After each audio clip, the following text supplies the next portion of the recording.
band is under the command of Lieutenant Innocent Aloyo.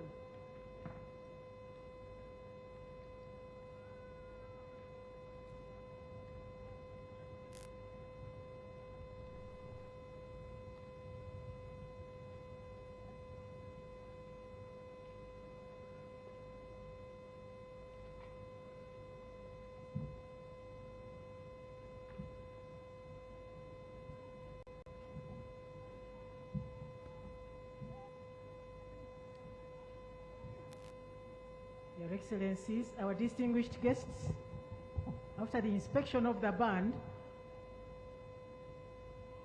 the Chief Guest will proceed to inspect the exhibition.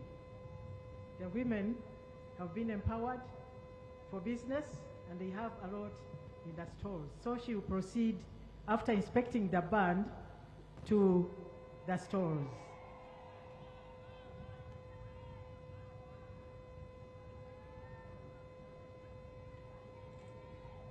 So I would like to request all those who are going to accompany the chief guest to inspect the stalls, please get ready.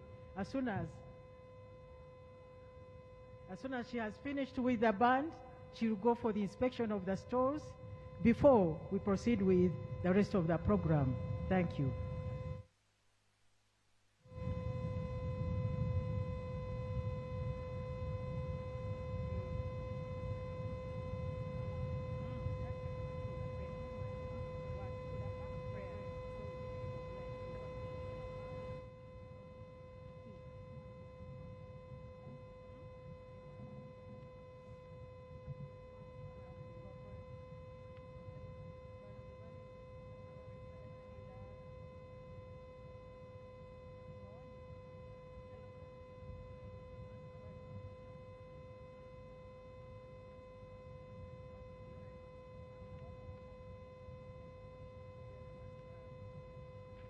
Ladies and gentlemen, I want to take this opportunity to recognize some of the guests that are around to celebrate with us this International Women's Day.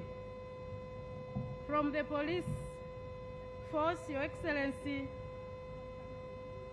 we have Assistant Inspector General of Police, Hadija Namutebi. You're most welcome. We have Assistant Inspector General of Police, David Waswa. You're most welcome, sir.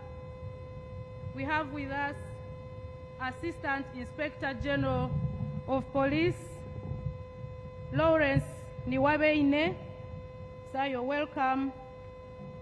We have Assistant Inspector General of Police, Stephen Tanui.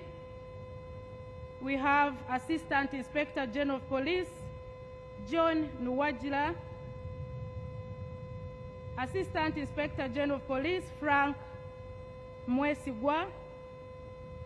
We have Assistant Inspector General of Police, Felix Valiamwisachi.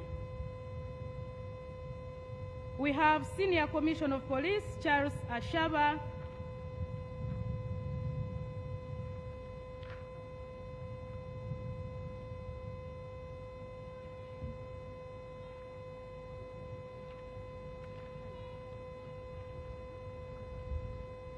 And from the Uganda Prison Service,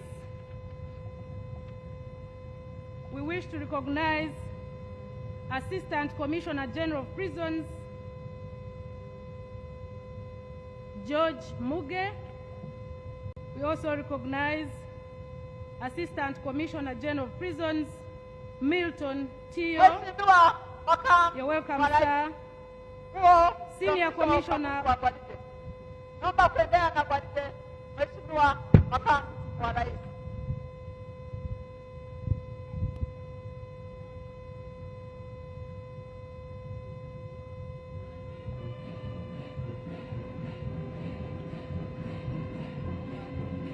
We continue to recognize Senior Commissioner of Prisons, Frank Vaine.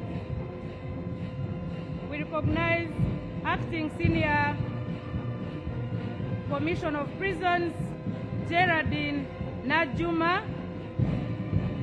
Acting Senior Commissioner of Prisons, Aliyo Natukunda. Commissioner of Prisons, Alex Ben Wansada. Commissioner of Prisons, Juliet Nantale. Commissioner of Prisons, Stella Nabunya.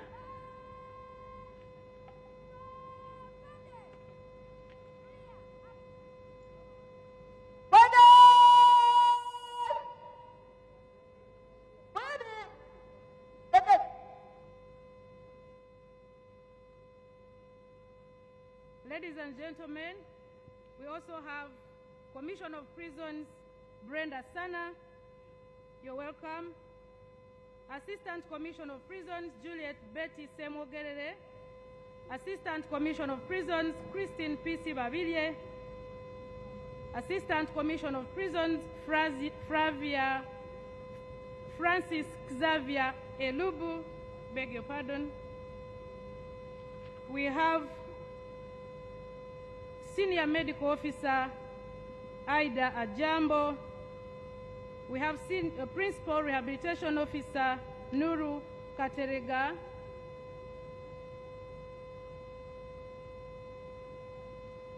We have Superintendent of Prisons Victoria Nahemia and Principal Rehabilitation and Reintegration Officer Martha Akilapa.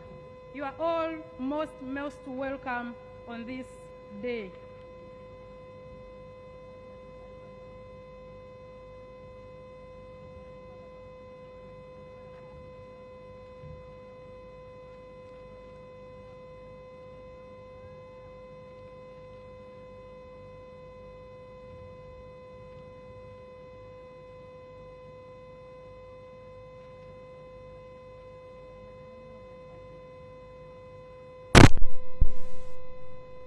Ladies and gentlemen, on this day we continue as women of Uganda to recognize guests that have come to celebrate with us. We have the Dean for RDCs, RCC, Honorable Mbabazi Justin, you are most welcome. We have Assistant RCC Kawempe, Nasim Wasanyu, you are welcome.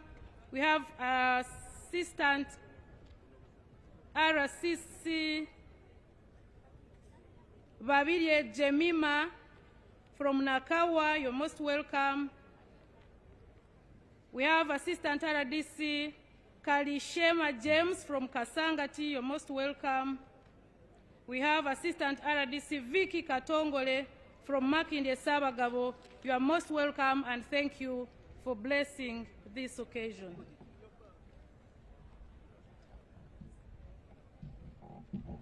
I would like to recognize the presence of the Uganda People's Defense Forces Member of Parliament present today.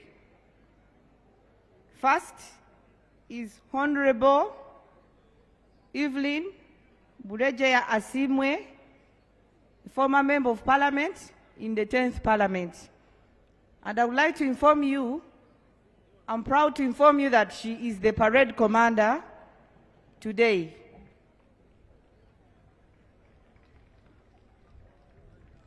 Honorable Kanosara Patience Mpabwa of the 11th Parliament is also present with us today. I remind you that all these are ladies from UPDF. Honorable Dr. Nekesa of the 11th Parliament is here with us today. And Honorable Kano Dr. Jennifer Alanyo is also here today. Honorable Kano Sarah Oruni Susan is also present with us today. All those are members of the 11th Parliament. Distinguished guests, invited guests, I would like to inform you that we recently carried out elections for members of Parliament in the Uganda People's Defense Forces, and the following are the MP-elect. Colonel Sylvia Meme is present with us today. Colonel Christine Situma Nekesa is also present. And Major General Joseph Musoke Semwanga is also present with us today. Thank you for coming.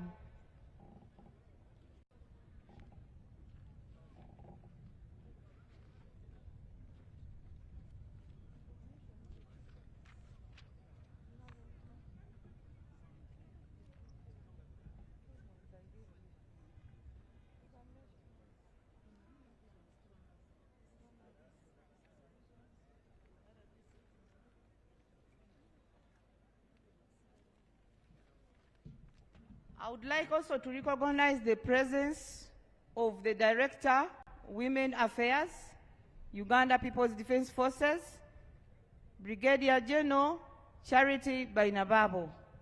Thank you for supporting us, especially with all the activities you helped us to carry out throughout the week, and most especially in this parade that is composed of ladies of UPDF.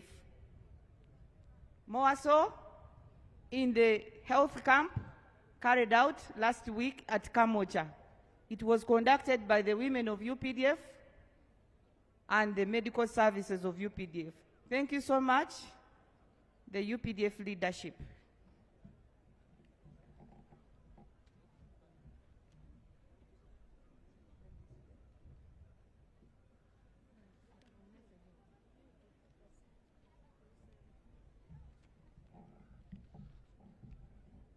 Her Excellency and all the distinguished guests, ladies and gentlemen, as we celebrate this day, Women's Day, all the women of UPDF, we express our gratitude and honor to our Commander-in-Chief, His Excellency, the President of the Republic of Uganda, and all the UPDF leadership, and all our predecessors who struggled to liberate this country.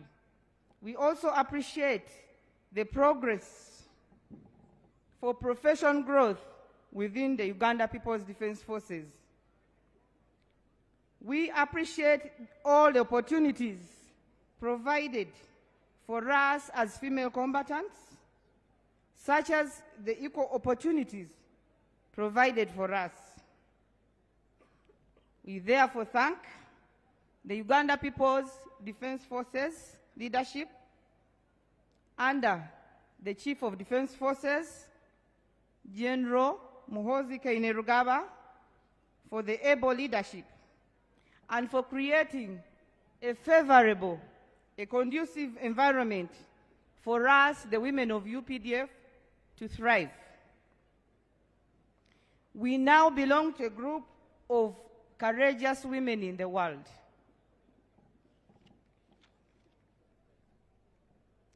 We, the women of UPDF, are in full support to all the institutions of government to ensure a stable and economically strong country.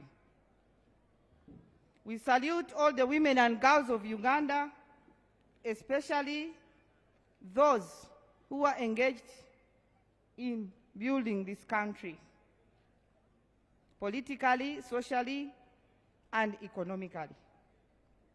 We salute our senior lady generals, General Proscovia Nareiso, General Flavia Biekwaso, and General Charity Bainababo, for their contribution towards a better Uganda People's Defense Forces. The Directorate of Women Affairs in Uganda People's Defense Forces is central in promoting gender equality and also addressing welfare for the women in UPDF. It also ensures that all the women in UPDF thrive in leadership. The Directorate of Women Affairs is commanded by Brigadier General Charity Bainevabo. We congratulate all the women of UPDF, all the women of sister organizations, and all the women of Uganda. We salute the parade commander and all the participants.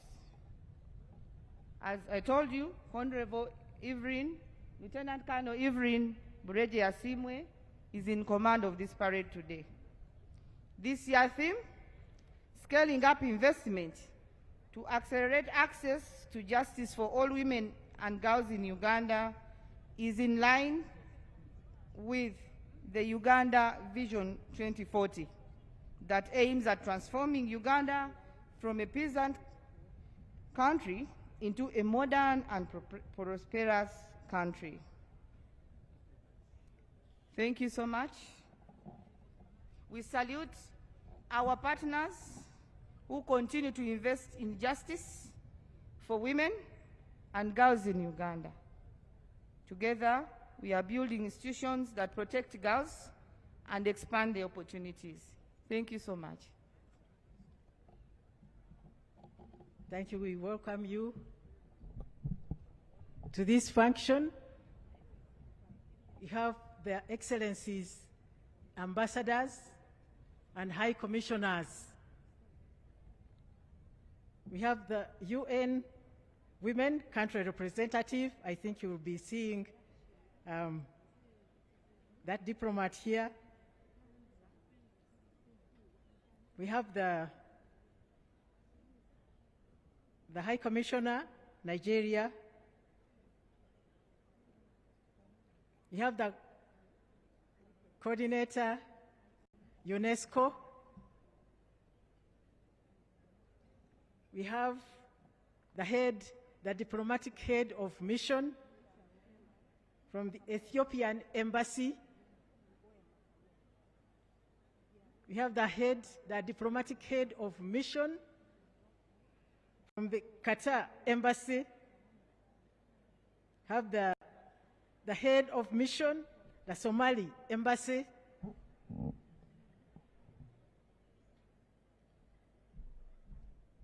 We have the ambassador,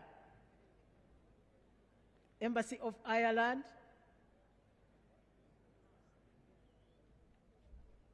We have the consular.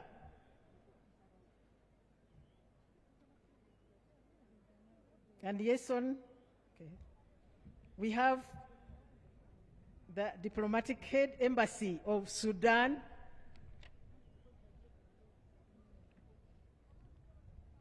We have the head of mission, IGAD. We have the head of programs, UN Women.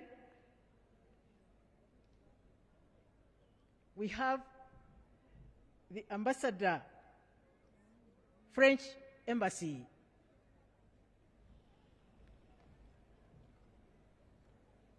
We have the assistant embassy of Denmark.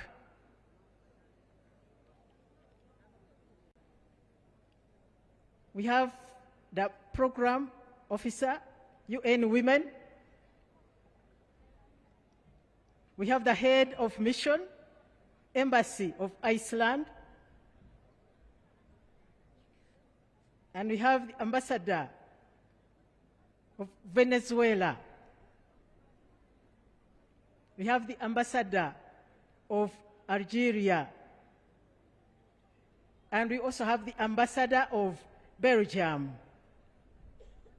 We have the first secretary, Embassy of Sweden.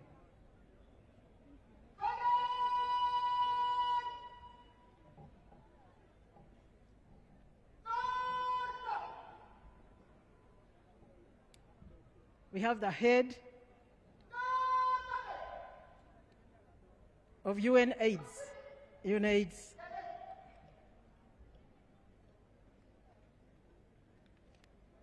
Your Excellencies, you are most welcome to this function.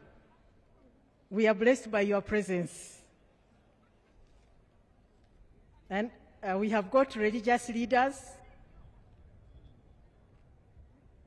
of the various religions in Uganda and faiths.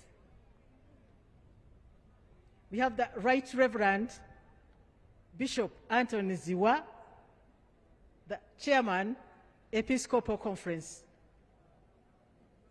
We have Archbishop Moses Odongo, the General Overseer, National Fellowship of Born Again Pentecostal Churches.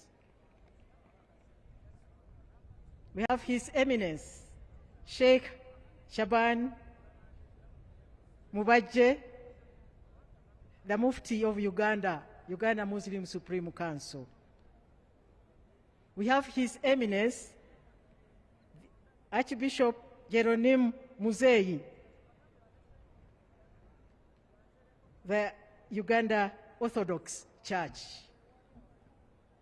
And we have got other religious leaders, but I have mentioned only the top ones. Today, as it is the Women's Day, when we call people to come and pray, we shall have the women who have been appointed by them, by those church or religious, by those religious leaders. We have got women leaders from all over the country and the universities and the schools. You are most welcome.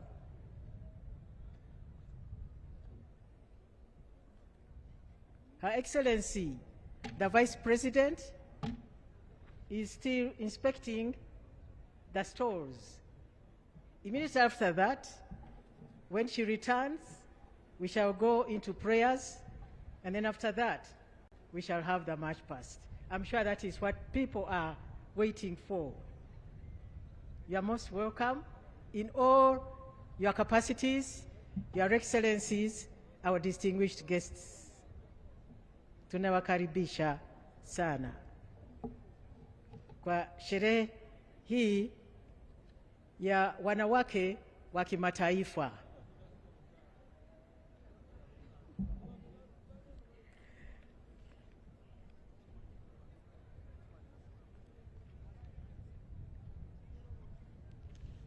We welcome all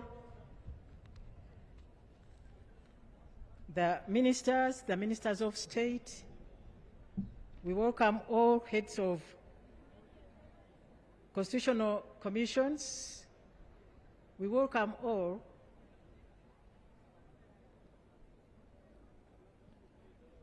the permanent secretaries.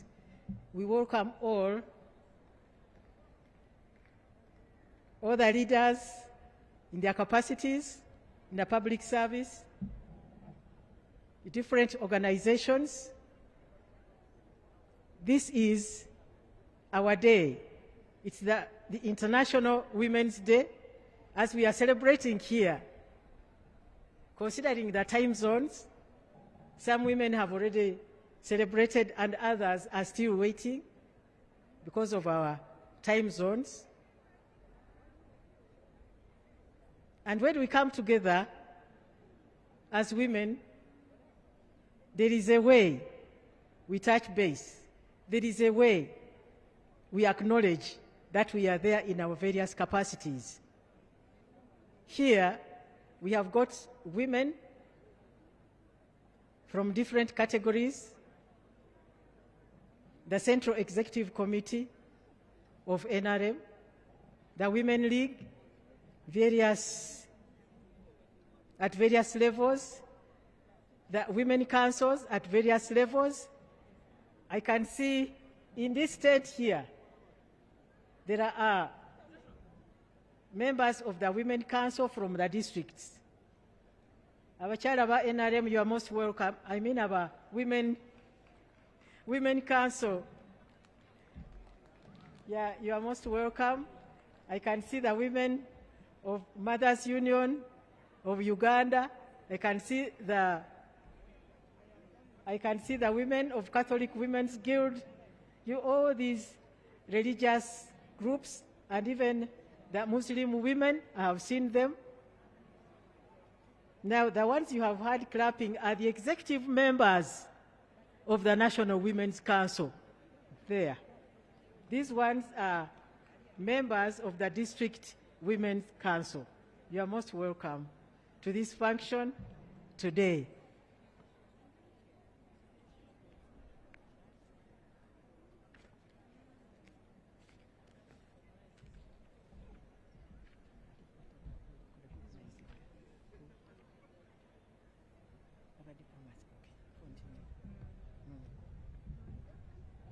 Distinguished guests, ladies and gentlemen, we continue to recognize the dignitaries that have blessed this occasion. We welcome the High Commission of India, Upendra Singhi. You're most welcome, sir. We also welcome Misha Ngwema Camelo, the ambassador of Equatorial Guinea. You're most welcome, sir. We welcome Dr. Tamu Mustafa, Honorable Consul of Syria. You're most welcome. We recognize Mr. Leonard Zulu from the United Nations. He's a resident coordinator. We also welcome the Deputy IGG, Ms. Anne Muhirwe. You're most welcome. We have women leaders, and I wish to recognize Honorable Adrien Kobsinje. This is the chairperson of the Women's League. These are SEC members, very big ladies. You're most welcome. I wish to welcome Honorable Chatwile Jacqueline,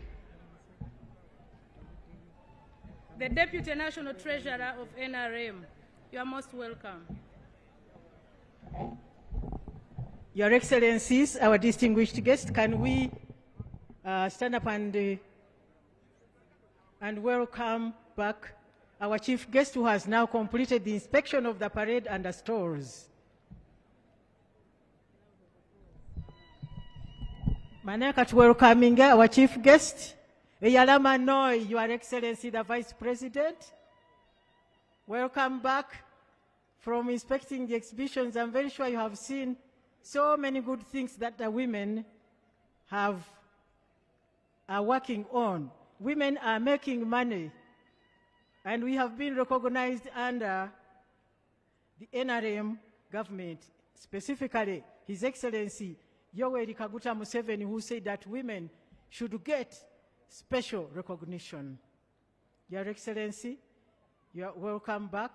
Maybe you can take your seat, and then we continue with prayers. We can all take our seats. We can remain in our humble positions, but we go on with prayers. Right now, Your Excellency, I would like to request you to allow me to invite the religious leaders to come and lead prayers. With the Christian, on the part of the Christian faith, we have Madam Roslyn Bingi Kawiso, who is the President of Mothers Union of Uganda.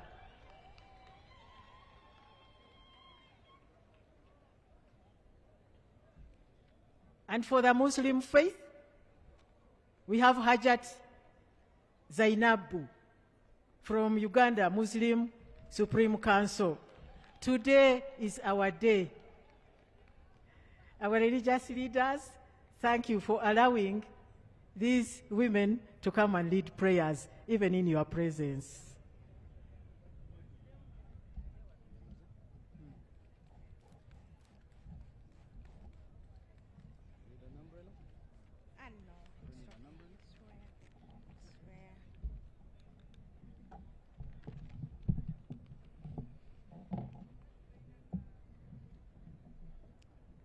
Excellency, the Vice President of the Republic of Uganda, I respectfully observe the established protocol. My name is Nalongo Binji Rosalyn Kawiso, by the grace of God, the President of Mothers Union, Namirembe Diocese, and Central Region, which comprises the 7 dioceses in Central Region. It's my honor to lead us in prayers as we gather to commemorate International Women's Day together with the Interreligious Council, Women of Faith. Her Excellency, allow me to introduce the women of faith we are with today here from several, from various denominations. Lydian Mugerwa from SDA, Proskovia Matovu from Orthodox Church, Madame Florence Nasanga, she's our chairperson, Interreligious Women of Faith from Catholic denomination. Madame Sophie Kanyangi from National Chairperson, Muslim Supreme Council. Madame Odong from National Fellowship of Born Again. And then we have our head, our coordinator, Dr. Sengendo, coordinator and specialist in gender and women of faith affairs. Thank you very much. This is my quote. Give her a credit for all she does. She deserves respect of everyone. Proverbs 31:31. Let us humble ourselves in prayer, ladies and gentlemen. Almighty God, we thank you for the gift of life, for bringing us together today as we celebrate International Women's Day. We thank you for the women of Uganda and around the world for their strength, love, resilience, and the vital role they play in our families and communities and in our nation, Uganda. Lord, as we lift up our country, Uganda, before you, we thank you for the peace we've enjoyed and pray that you continue to strengthen unity among our people.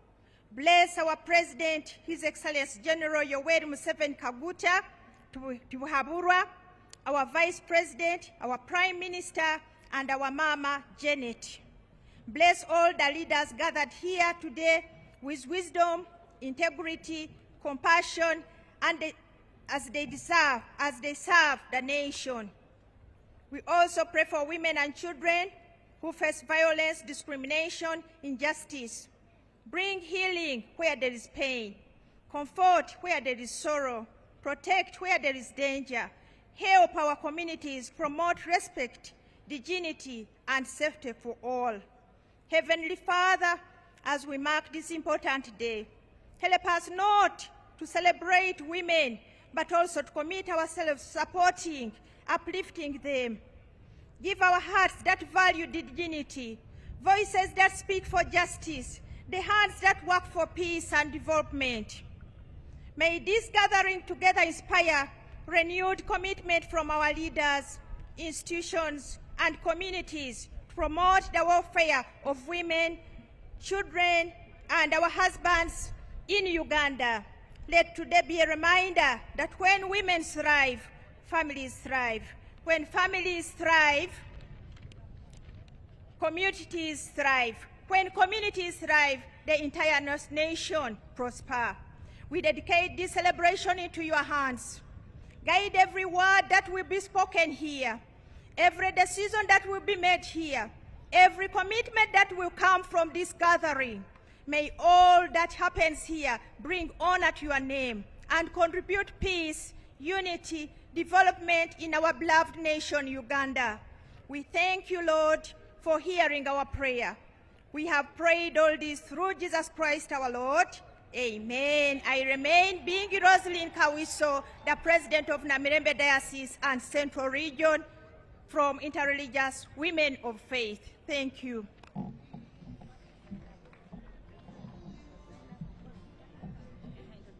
Your Excellency, the Vice President of Uganda, my name is Hajat Kenya Sophia Safina. Allow me to congratulate the women of Uganda, all in their capacities. Today we are having a Muslim woman, the first deputy Sharia director, who is going to lead us prayers today as we wait for the card courts. She's called Hajat Zainabu Nakabugo.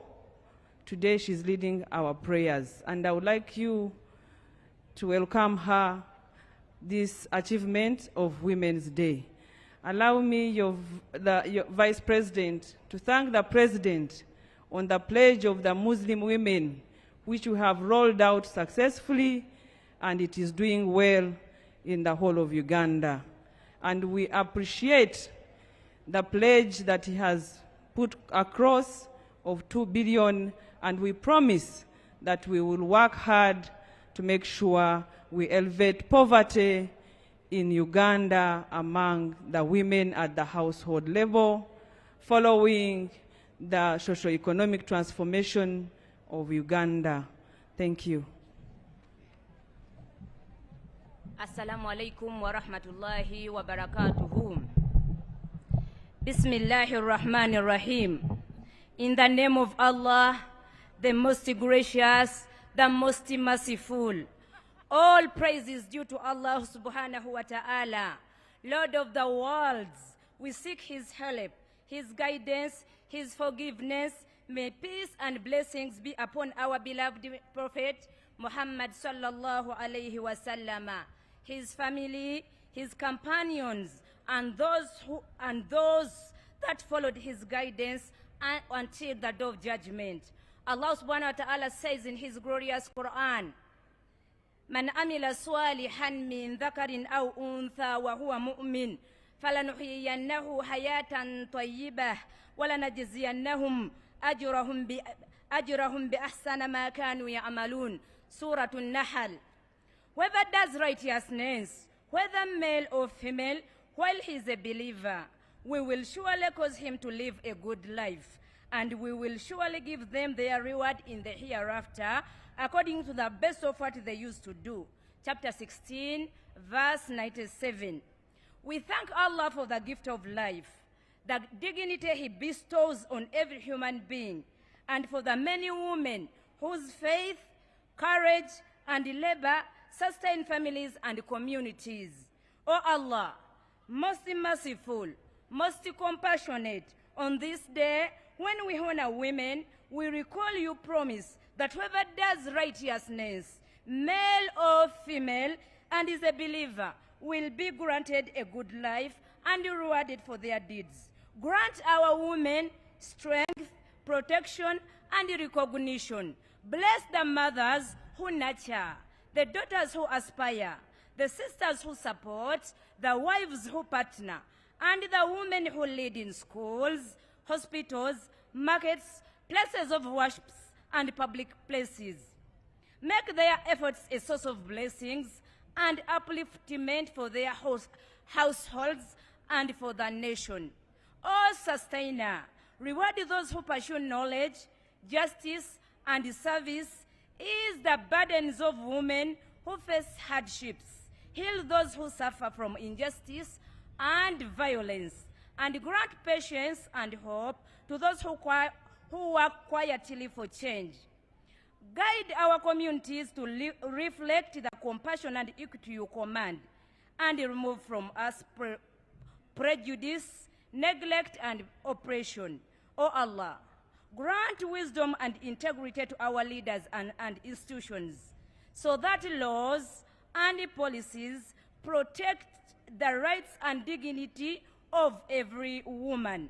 Strengthen civil society, faith leaders, and families to create safe spaces where women can flourish and contribute fully.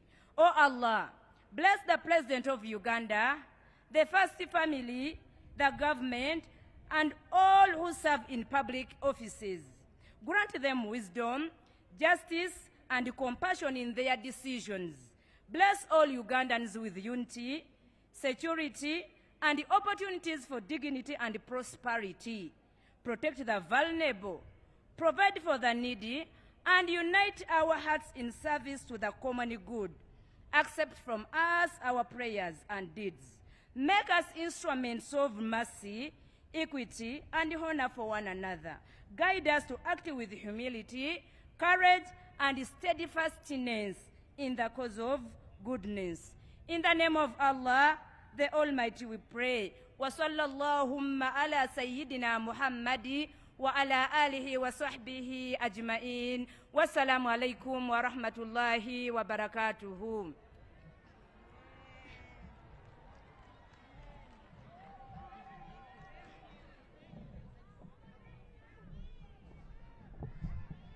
Your Excellency, the Vice President, Your Excellencies, our distinguished guests, that is women empowerment. That is a song to take them back to their seats.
Thank you, DJ.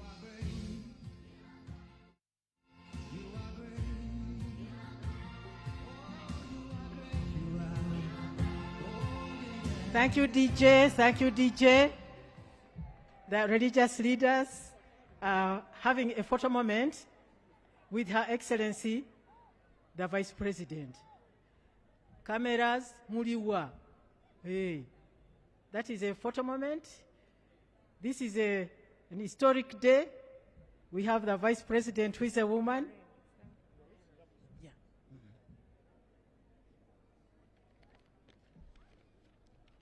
Yes. Your Excellency, allow me to introduce one of the diplomats who has not yet been introduced. That is Her Excellency Joyce Kakuramatsi Kikafunda, the High Commissioner of India. Now we proceed with the March Past. March Past.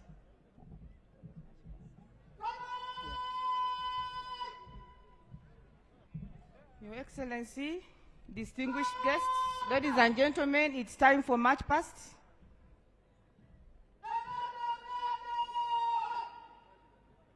The parade commander is Honorable Lieutenant Colonel Evelyn Buregeya Asimwe.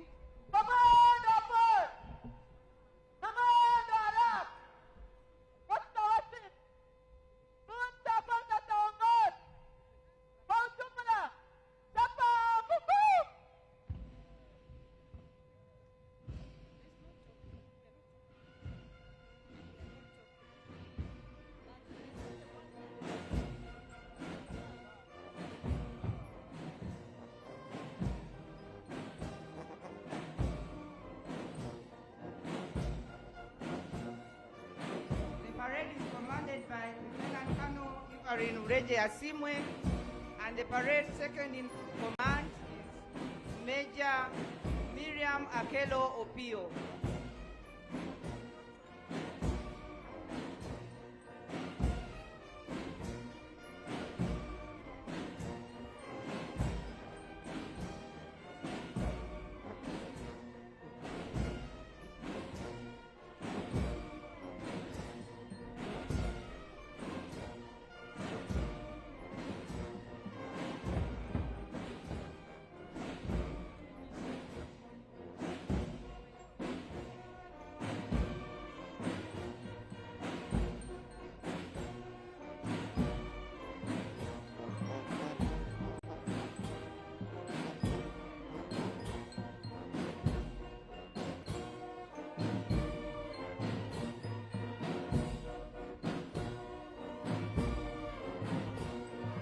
Our distinguished guests, please reminded that while the color parties approach, you'll be requested to stand up.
Ladies and gentlemen, the parade commander has requested for permission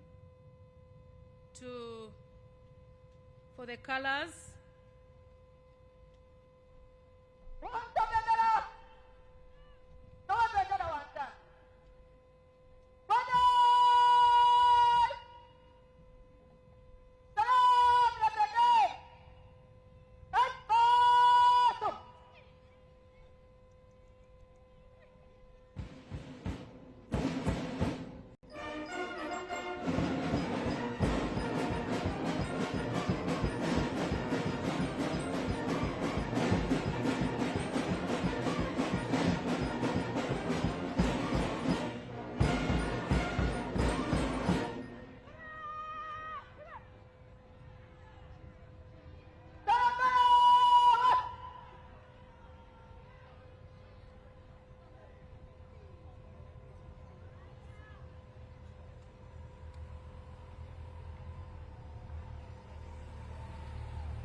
Maximum security, glamour, and beauty to the national colors.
Thank you very much, the parade commander of today, Honorable Lieutenant Colonel Asimwe, for doing this at your best.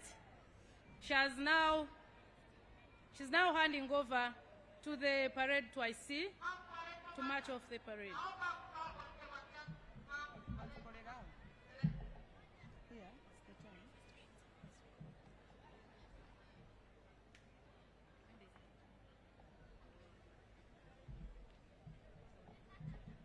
Thank you so much, Ma'am. Honorable Lieutenant Colonel Evelyn Bureje Asimwe, for a wonderful demonstration. She has now handed over to the parade second in command, Major Miriam Makelo Pio.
Is now moving out under the command of the parade second in command. Her Excellency, Ma'am, I would like to recognize the presence of Lieutenant General Samo Kiding, the Deputy Chief of Defense Forces. Lieutenant General Jack Agonza Makasumba, the Chief Joint Staff. Major General William Bino Mugisha, the Commander of Military Police. Major General James Chinalwa, the Joint Staff Human Resource. He is also a Member of Parliament elect for the 12th Parliament. Brigadier General S.M. Bagonza, the Chief of Staff, Land Forces. You're most welcome.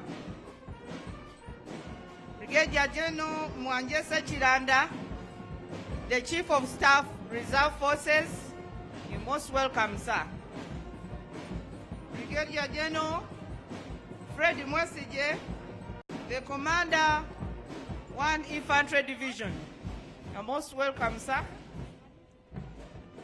Brigadier Wycliffe Keita, the Joint Chief of Staff, Training and Doctrine. You're welcome.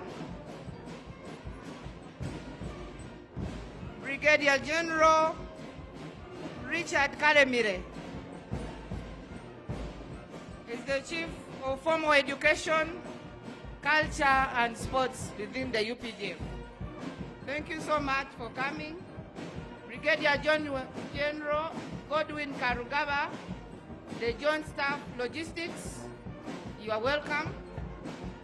Major General Joseph Musoke Semwanga, the Deputy Chief of Land Forces, you are much welcome, sir. Thank you, Your Excellency. Please allow me also to recognize some of the great mobilizers in Kampala. These are Nabugabo Abdil. They are seated there in the pavilion. Nabugabo Abdil Joint Venture. They brought a team of more than 1,000 people to this function. You are welcome. And their managing director is Mr. Hamza Senyondo. Your Excellency, among the great women we have in Kampala, we have the Right Honorable Margaret Nantongo Ziwa, who was once the Speaker, East African Legislative Assembly.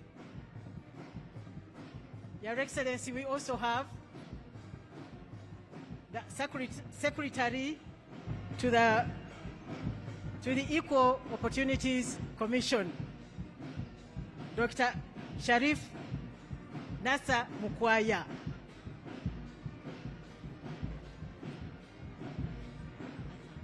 Your Excellency, the women who are here have come from all the districts of Uganda. Therefore,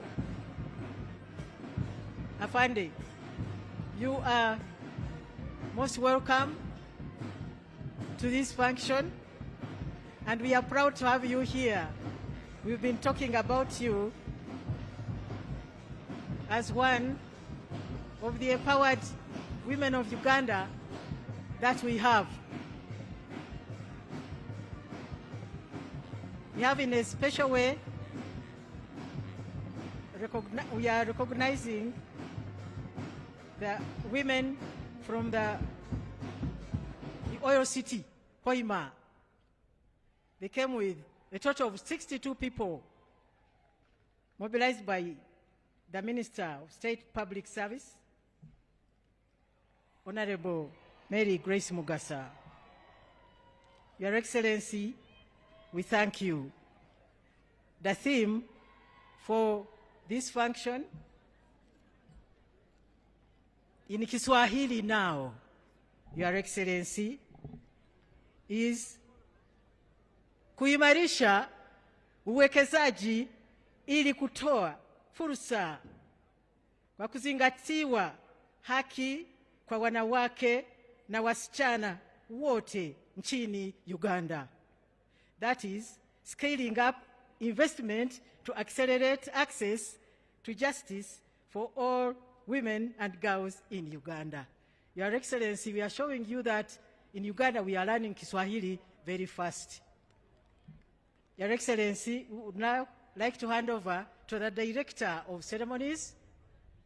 We have been Assistant Directors of Ceremonies. My name is Alice Abwoli Muwanguzi, Special Presidential Assistant in the Office of the President.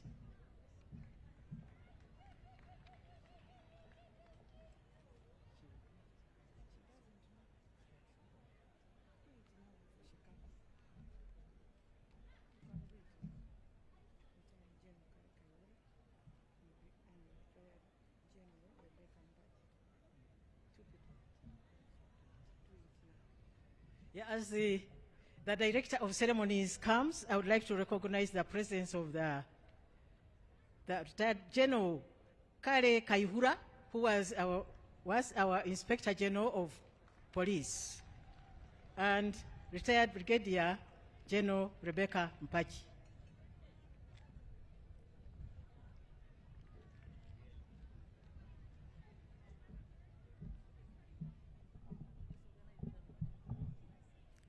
Your Excellency, the Vice President of the Republic of Uganda, retired Major Jessica Alupo,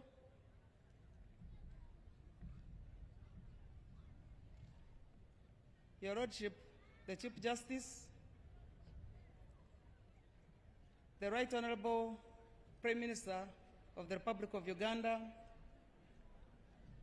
the Right Honorable Deputy Prime Minister of the Republic of Uganda, the Secretary General of the National Resistance Movement, the leader of the opposition party in Parliament, Honorable Ministers, Members of Parliament, Your Royal Highnesses, traditional and cultural leaders, religious leaders, Your Excellencies, the ambassadors and high commissioners, religious leaders, distinguished guests, ladies and gentlemen. I'm greatly honored to be the Director of Ceremonies as Uganda joins the rest of the world to celebrate the International Women's Day 2026. I'm sincerely privileged to have stood on this pulpit for the last 10 years as a Director of Ceremonies. I appreciate the appointing authority for giving me this very great opportunity to perform this responsibility. Today, as we celebrate and recognize the contribution of women to national development, regional integration, and the achievement of the Global Sustainable Goals.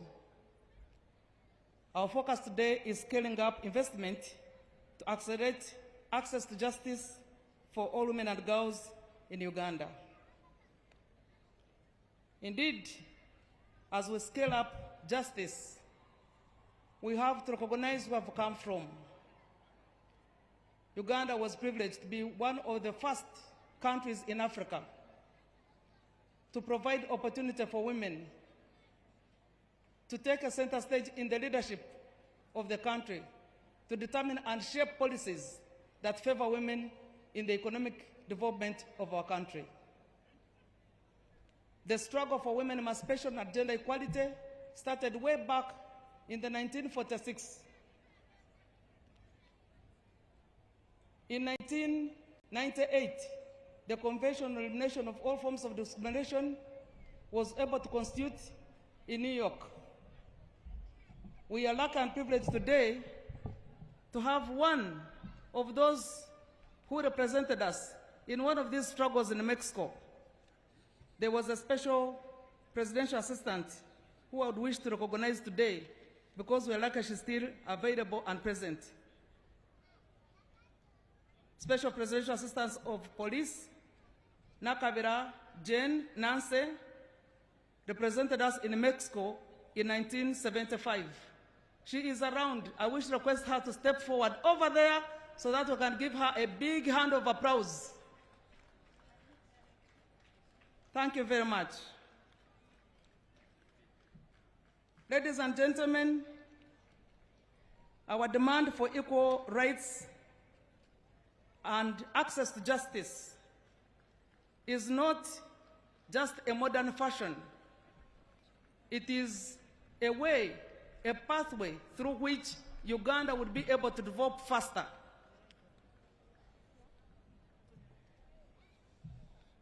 We have been able to see how women have progressed from the time the NRM government allowed them to participate in all areas of socio-economic development.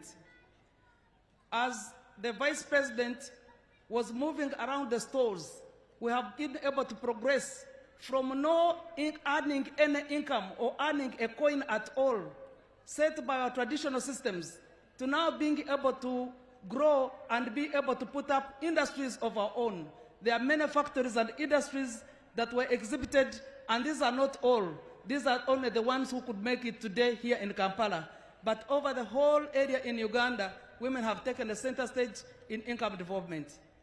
However, a few challenges still stand that in our quest and struggle for emancipation and gender equality, gender-based violence has remained high. 52% of all the women have ever faced physical violence. The few that have not had physical violence, at least economic violence, has been one of the daily bread they earn. Today, we would wish to mobilize not only women, but also men, to acknowledge and accept the space for women, to support them in developing this country and maintaining peace together. The peace of a woman is not necessarily the presence of guns. It is the peace at home. It is the space she has, the way she's treated, and the security she has at home and in the environment around her. The respect she has is what we call as peace and security for a woman. Excellency, the Vice President, we wish to request you to convey our congratulatory message to His Excellency the President upon his landslide victory in the recent concluded general elections. All Ugandans are firmly behind him to lead us to the path of socio-economic transformation and graduating our motherland into a middle-income country. Your Excellency, we wish also to thank you for all the support you have always given us during these celebrations. We know he has always been here in person. Now that he has sent a delegate, there must be also a very strong reason that he's not here, and I'm sure the delegates who is the Vice President, will give us the right information, but we are confident whatever he's doing is for the interest of women wherever they are located. We want to thank the Kampala capital city for hosting this International Women's Day. We know the roster, the duty roster today this time was not yours. We should have been in northern Uganda.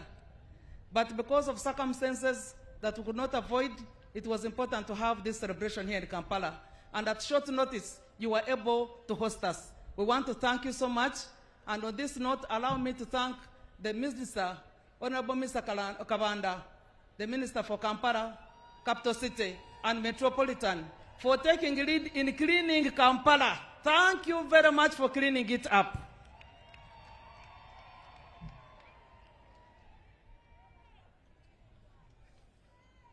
Your Excellency, allow me to recognize a few eminent persons that were here that were not recognized before. But I want to appreciate the Masters of Ceremonies, who had done a tremendous job in recognizing all the other dignitaries that I will not be able to recognize here. And I'm happy that our Assistant Masters of Ceremonies had done a perfect job. I want to appreciate them here. Madam Alice Mwanguzi Awodi, Omubita Arkwera.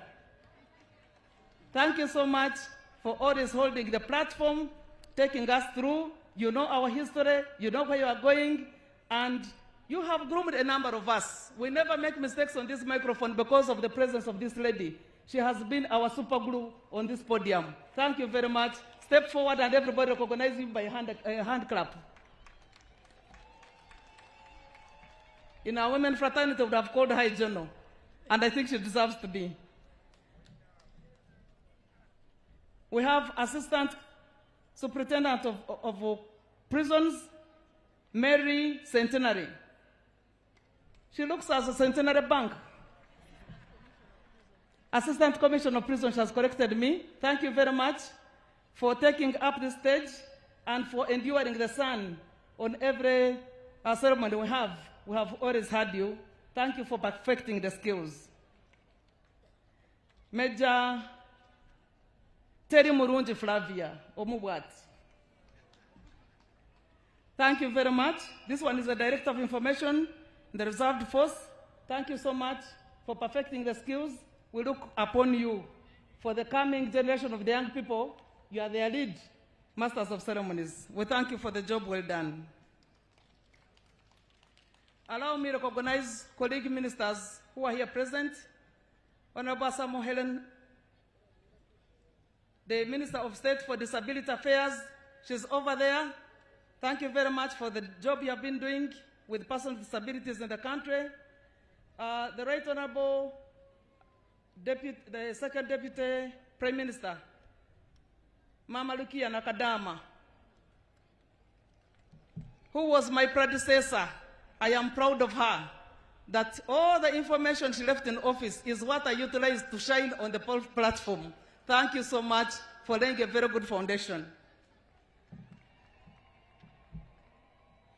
Madam Alice Kavoya was my former boss at the State House.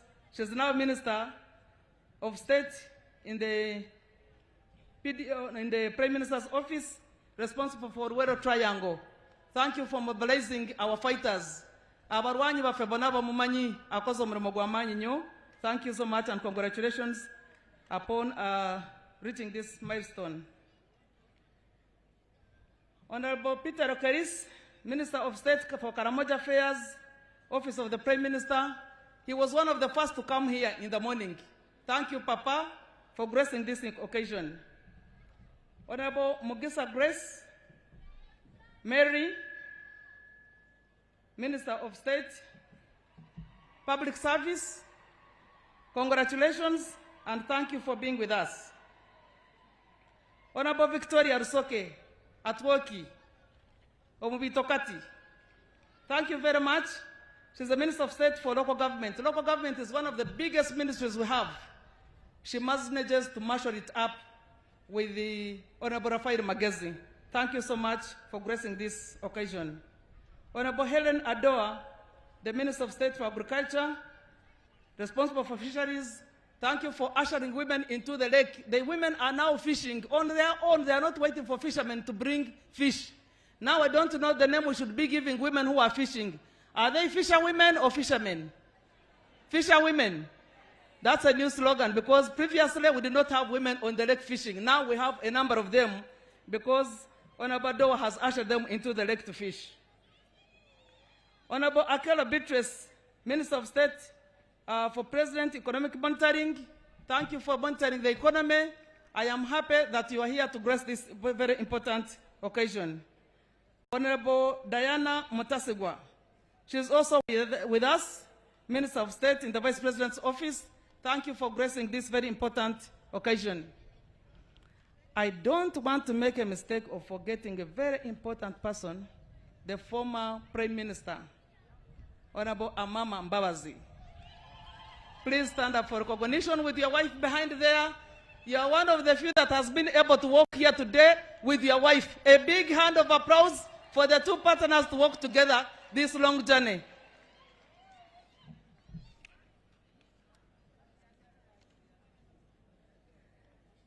I also wish to recognize the presence of our ambassador to Turkey, Honorable Nusrat Peru.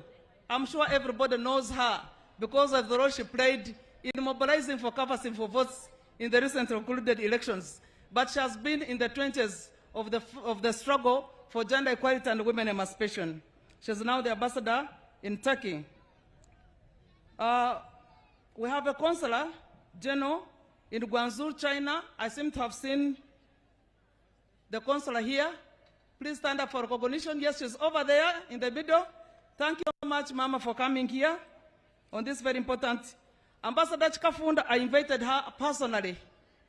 She's from India. Thank you so much for gracing this very important occasion. We cherish the journey you have been making and for the progress, the fight for gender equality. I don't want to take you longer because I'm sure many people have been invited, but allow me kindly to recognize the cultural leaders. His Royal Highness Isa Sabaruri of Bururi Kingdom is the chairperson of Uganda Kings and Cultural Leaders Forum. He's there in his royal regalia. Your Royal Highness Paul Sunday Emormol Papa Iteso. Please, a big hand of applause. Ambassador John Atim, who has been the Secretary General of the Forum for the Cultural Leaders, is also here with us. We want to recognize you in a special way and thank you for gracing this very important occasion.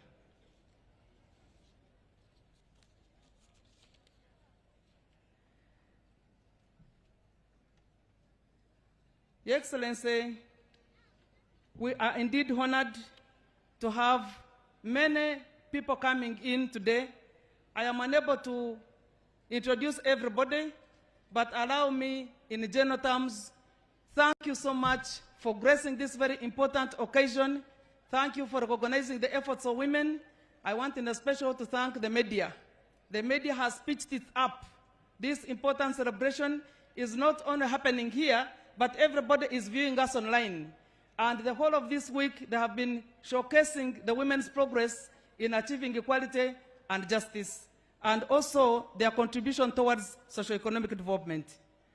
Allow me on this very important occasion to request the minister, before I request the minister,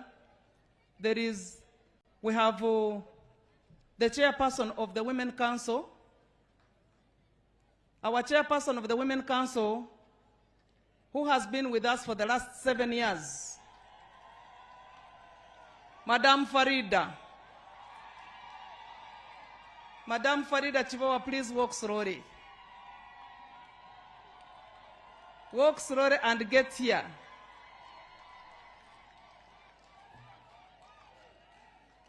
Farida Chivawa has been a very instrumental cadre of the NRM. She has been a beacon of the women's equality, gender equality, and women's emancipation She's a very strong mobilizer, even as you see her walking majestically. She wants to feel the applause for all the women, wherever they are located, because she has played a very instrumental role in leading the Women Council in the last 7 years. She is presenting herself with a very dynamic team of eminent women who have been supporting her within the journey. From the time she walked in office, she has worked with her team to this particular day as we celebrate the International Women's Day 2026. You have the right to dance, you have the right to fill the space, you have the right to celebrate because this is your day.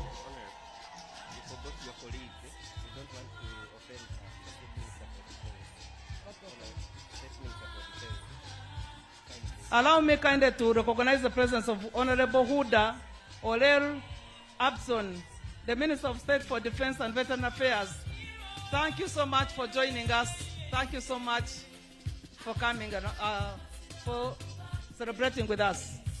Madam Farida, please take your space. Honorable Nabakova, I beg your pardon. Honorable Nabakova has been with us all through. The Minister for Lands, she has clarified, she has enabled the Land Committee. Many reforms now are within the land section. Let me mention this properly. The number of reforms she has made, Honorable Nabakova want to appreciate, that you can go online and apply for a land title and have it in your names and you will get it and in a very record time. So we want to thank you so much for this landscape achievement you have made in the lives of women. It was one of the hard spaces for women to get to acquire a land title. But within your time, I am told 30% of the women, of the people who own land, 30% of the women have registered land. Congratulations, thank you for coming to join this important occasion. Farida, my dear sister, the floor is yours. Thank you so very much, Honorable Peace Mutuzo, our own, for giving us an opportunity as women leaders of this country to make a statement on this very important day. And it is our day to shine. Can I hear you? Thank you. Your Excellency, the Vice President of the Republic of Uganda, Major Retired Jessica Lupo Toto, His Lordship, the Chief Justice, the Principal Judge, the Right Honorable Prime Minister, Majegere Wafe, Mama Nabanja, and the Deputy Prime Minister, Hajat Rukia Nakadama, the Right Honorable Secretary General, and representatives from the NRM Secretariat, and all the SEC members present, Your Highness, the cultural leaders, Honorable Cabinet Ministers and Ministers of State, Your Excellencies, the Ambassador and High Commissioners, Honorable Members of Parliament, the incoming and outgoing, religious leaders, Head of Civil Service, RDCs and chairpersons of LC5, the Women Council leaders and the Women League from all the districts of Uganda, ladies and gentlemen, tusanso kubalaba, mwebale kujja. Your Excellency, it is my honor and privilege to welcome you here today on this year's International Day, Women's Day celebrations here at Kololo Ceremonial Grounds. This year's theme is scaling up investment to accelerate access to justice for all women and girls in this country, Uganda. On my own behalf, and on behalf of all the women of Uganda, I want to take this opportunity to congratulate our dear President, who is not here with us, for his well-deserved victory in the recent concluded presidential election. His re-election as president of this country, Uganda, with 71% is a big statement, not only to the people of Uganda, but to also the people of East Africa, Africa, and the world. Ugandans demonstrated political maturity and committed to peace. We must always remember that wherever there is conflict and instability, women and children suffer most. By protecting peace and stability, we protect our development and our future. We extend special appreciation as National Women's Council to the First Lady of this country, Mama Janeti Kataha Museveni, for standing firm with Mosei throughout the journey of election. Mama is not here, but we want to thank her for the message which she reinforced, the values of unity, peace, and stability. The last-minute prayer that Mama sent had a powerful message to the country, reminding us of our responsibility as citizens and encouraged Uganda to peacefully come out in person and participate in the democratic process. Thank you, Mama. We also want to commend a sister, Natasha, for engaging the young people and the bloggers throughout various social media platforms, including the TikTokers, because it is the way to go. Thank you. That engagement spoke clearly to the young people of Uganda that family unity, patriotism, and responsibility are essential in all protecting our nation and securing our future. Our dear chief guest, I want to appreciate everyone who supported the president, especially the women across the country, who have always supported Mosei spiritually, financially, morally, and throughout intensive mobilization. It demonstrates clearly that women are not spectators in the nation building, but active partners in shaping the destiny of our nation. I want to congratulate all those that participated in the just concluded election, including myself. I want to congratulate the members of parliament who made it back, and some were unopposed, like the Speaker of Parliament and many others. And those that contested, we congratulate you. We also want to congratulate those who didn't make it. Congratulations. That is the beginning of the journey.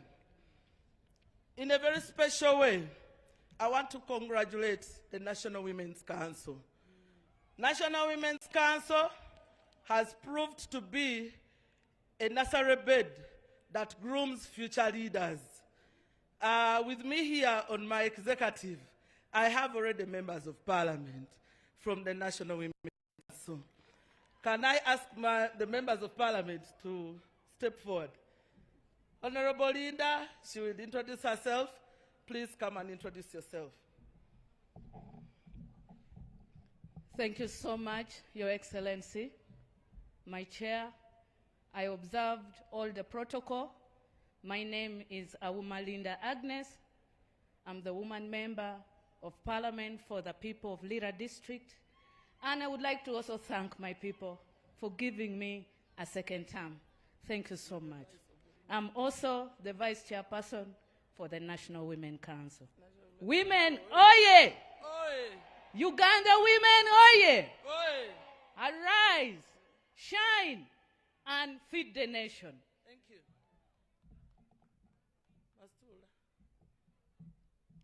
Thank you. Your Excellency, the Vice President of the Republic of Uganda, all protocol observed. My name is Mastula Namatovu, Member of Parliament-elect, Kamuli Municipality, under National Publicity for the Women's Council of Uganda. A women oye! Oye! A women oye! Oye! Mzee oye! Oye! Thank you so much. I want also to congratulate in a very special way the women who made it to the Central Executive Committee, headed by the chair of the Women's League, Honorable Adrian Kobsinje. You can stand up for recognition. And the executive members of the Women's League. The Vice for Buganda is there, Mama Buganda, Juliet Nasuna. The Vice for Western, Honorable Inidi Mwesije, please. The Vice for Northern, Adong Teddy.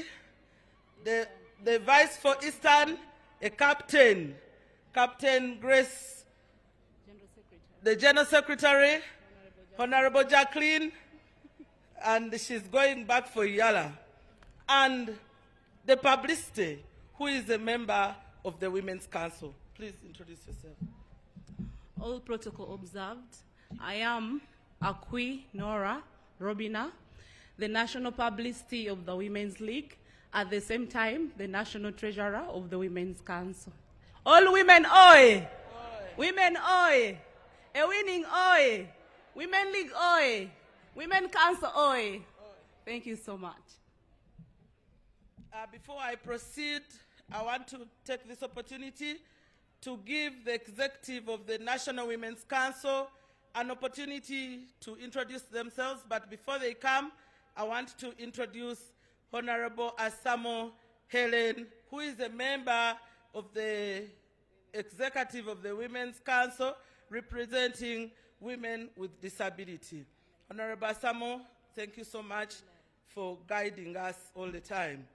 I want also to introduce Hillary. Let Hillary first come. Hillary, you can introduce yourself. Thank you so much. Your Excellency, the Vice President, and all protocol observed. My name is Hillary Asimwe. I am the Secretary for the Female Youth at the National Youth Council. And by law, I also become part of the executive of the Women's Council. I am honored to be part of this great event. And as young women in leadership, when we look at other women that have made it, we are greatly inspired, and we are ready to inspire the next generation. Thank you. Women, oye! Oye. Youth, oye! Oye. Yeah.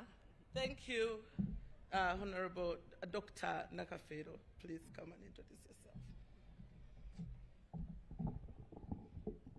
Your Excellency, the Vice President of Uganda, all protocol observed. My name is Angela Nakafero. I serve as the Commissioner Gender and Women Affairs, Minister of Gender, Labor, Social Development, ex-officio to the National Women's Council. Thank you very much. Doctor represents the Minister of Gender, Labor and Social Development on the Executive Committee of the National Women's Council. The National Women's Council is under Ministry of Gender, Labor and Social Development, and we are housed in the Secretariat of the Special Interest Group. Please, the Secretary, come and join us. The only man. Your Excellency, the Vice President, and all the protocol that has been already observed. My name is Osborne Turiasingura, the Madam, representing the Secretariat at the Council. In other words, I am the Secretary to the National Women's Council. I thank you so much. Women, oye? Oye. Can I hear you? Women, oye? Oye. Thank you so much. Our manager, please come and introduce yourself. Your Excellency, the Vice President of the Republic of Uganda, I'll stand on the protocol already set. My name is Emily Akulu. I'm the program manager of the National Women's Council. When the chair spoke about the National Women's Council building the capacity of women and being a bakery of leaders, she mentioned politicians, but I also want to say that I started as a chairperson of the of Aleptong district. I was a Women Council chairperson of Aleptong district, and my capacity has been built technically, and now I'm together with the women of Uganda, irrespective. Thank you so much. Women, oye! Oye. Women of Uganda, oye! Oye. Thank you. Thank you, Emily, our manager for the Women's Council. Your Excellency, as we gather here to celebrate our day, it's also very important to remember with deep respect the prominent women leaders that we have lost in the past year. In a very special way, we pay tribute to the late Honorable Namirembe Bitamazire, a distinguished woman leader, a minister, a member of parliament whose lifelong dedication to education and empowerment of women and girls remain a lasting legacy for our country. We thank the government of Uganda for according her an official burial. And we thank you for representing government of Uganda. We also remember all the other women who served in parliament, local government, public service, civil society, and community structures. Their service strengthened families, institutions, and our nation. And all those that have lost their dear ones, may their souls rest in eternal peace. The National Women's Council was established by an Act of Parliament in 1993, and it continues to serve as the voice of women from the village to the national level. I'm pleased to inform you that the National Women's Council, together with other special interest groups, is now housed under the National Secretariat for Special Interest Groups, a semi-autonomous institution operating under Ministry of Gender. This structure has strengthened coordination, visibility, and service delivery for women, youth, people with disability, and PWDs. We have a secretariat that is headed by Mr. Osborne as the ES and managers of other departments.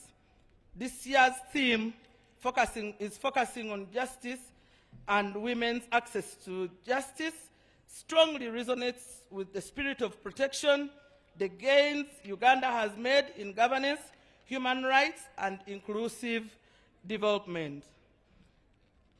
Her Excellency, we commend government has continued commitment to gender inclusion within the justice sector. Today, women constitute over 50.6% of the judiciary in Uganda, demonstrating remarkable progress in Uganda's leadership. In the administration of justice, at the Supreme Court level, women now represent approximately 51.26%, while among registrars and judicial officers, women count for about 55.69%. This deliberate effort is to promote capable women within the justice system that has strengthened public confidence in the judiciary and expand access to justice for Ugandan women and families. Under the NRM government, where we all subscribe, women of Uganda have made remarkable progress, and we proudly take stock of the steady progress and gains. First is through affirmative action and deliberate policies. Women today are represented in parliament and local government like the special interest groups. A case in point, the Women's Council has enabled over 360 of the women leaders to serve from grassroots up to the national level, where I happen to be the national chairperson. This has strengthened inclusive governance and amplified the voices of the women.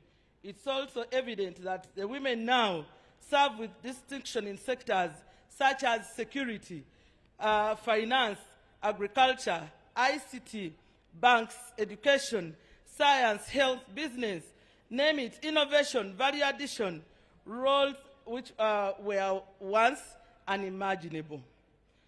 Her Excellency, Uganda has also made a significant strides in economic empowerment through programs aimed at transforming households and uplifting citizens out of poverty.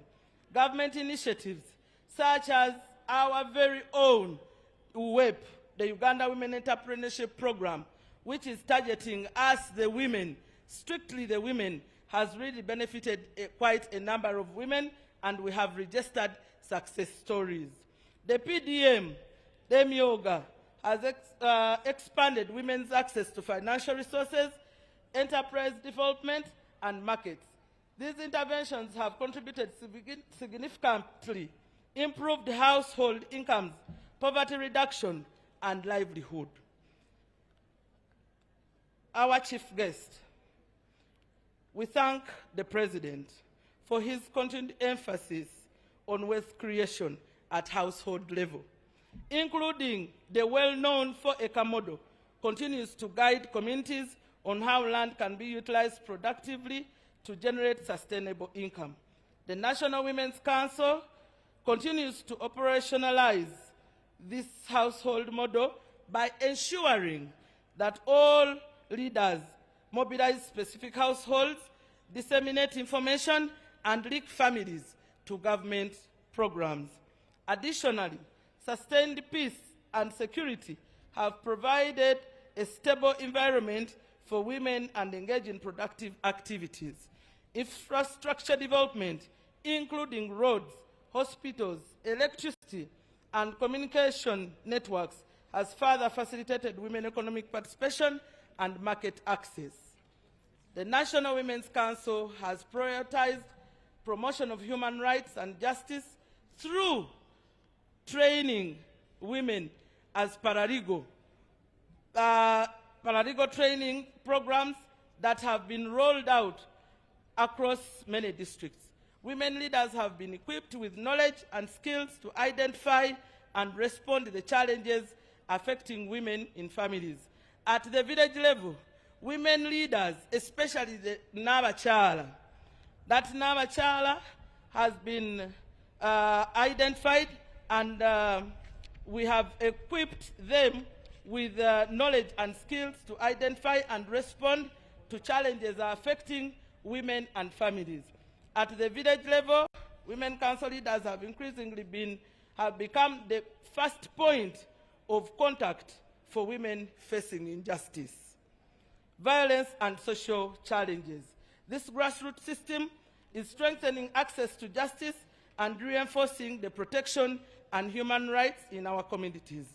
Our dear chief guest, I'm pleased to inform you that on Friday, 6th March, over 400 women gathered together under the Women's Convention at Miss Steele Hotel from across political parties, creative art, women in business, academia, women in markets, the women leaders, women from ministries, departments, and agencies, under the theme, reflecting on the past, strengthening the present, and shaping the future of Uganda, of the women's agenda in Uganda, and came up with some resolutions.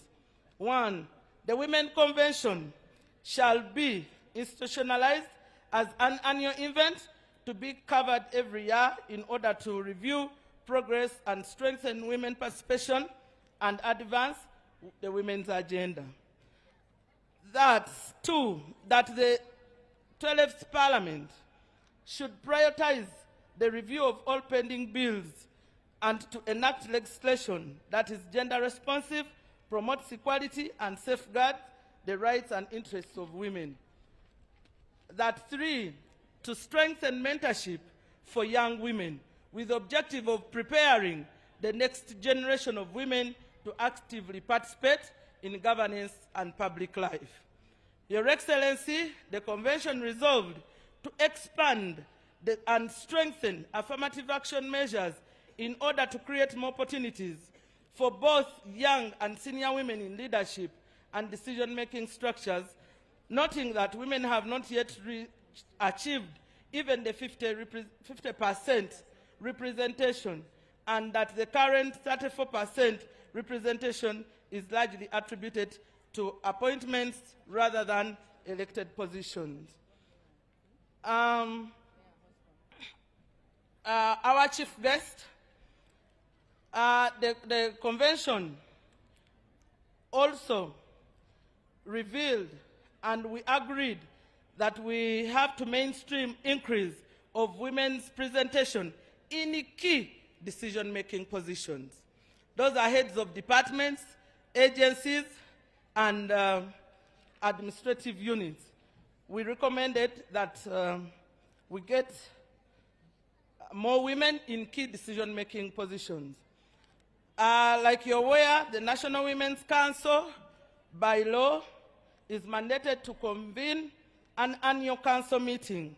I also want to present to you, our dear chief guest, the resolutions of the Women's Council Conference that sat yesterday at Africana and was well attended by all the women leaders from the 146 districts and cities.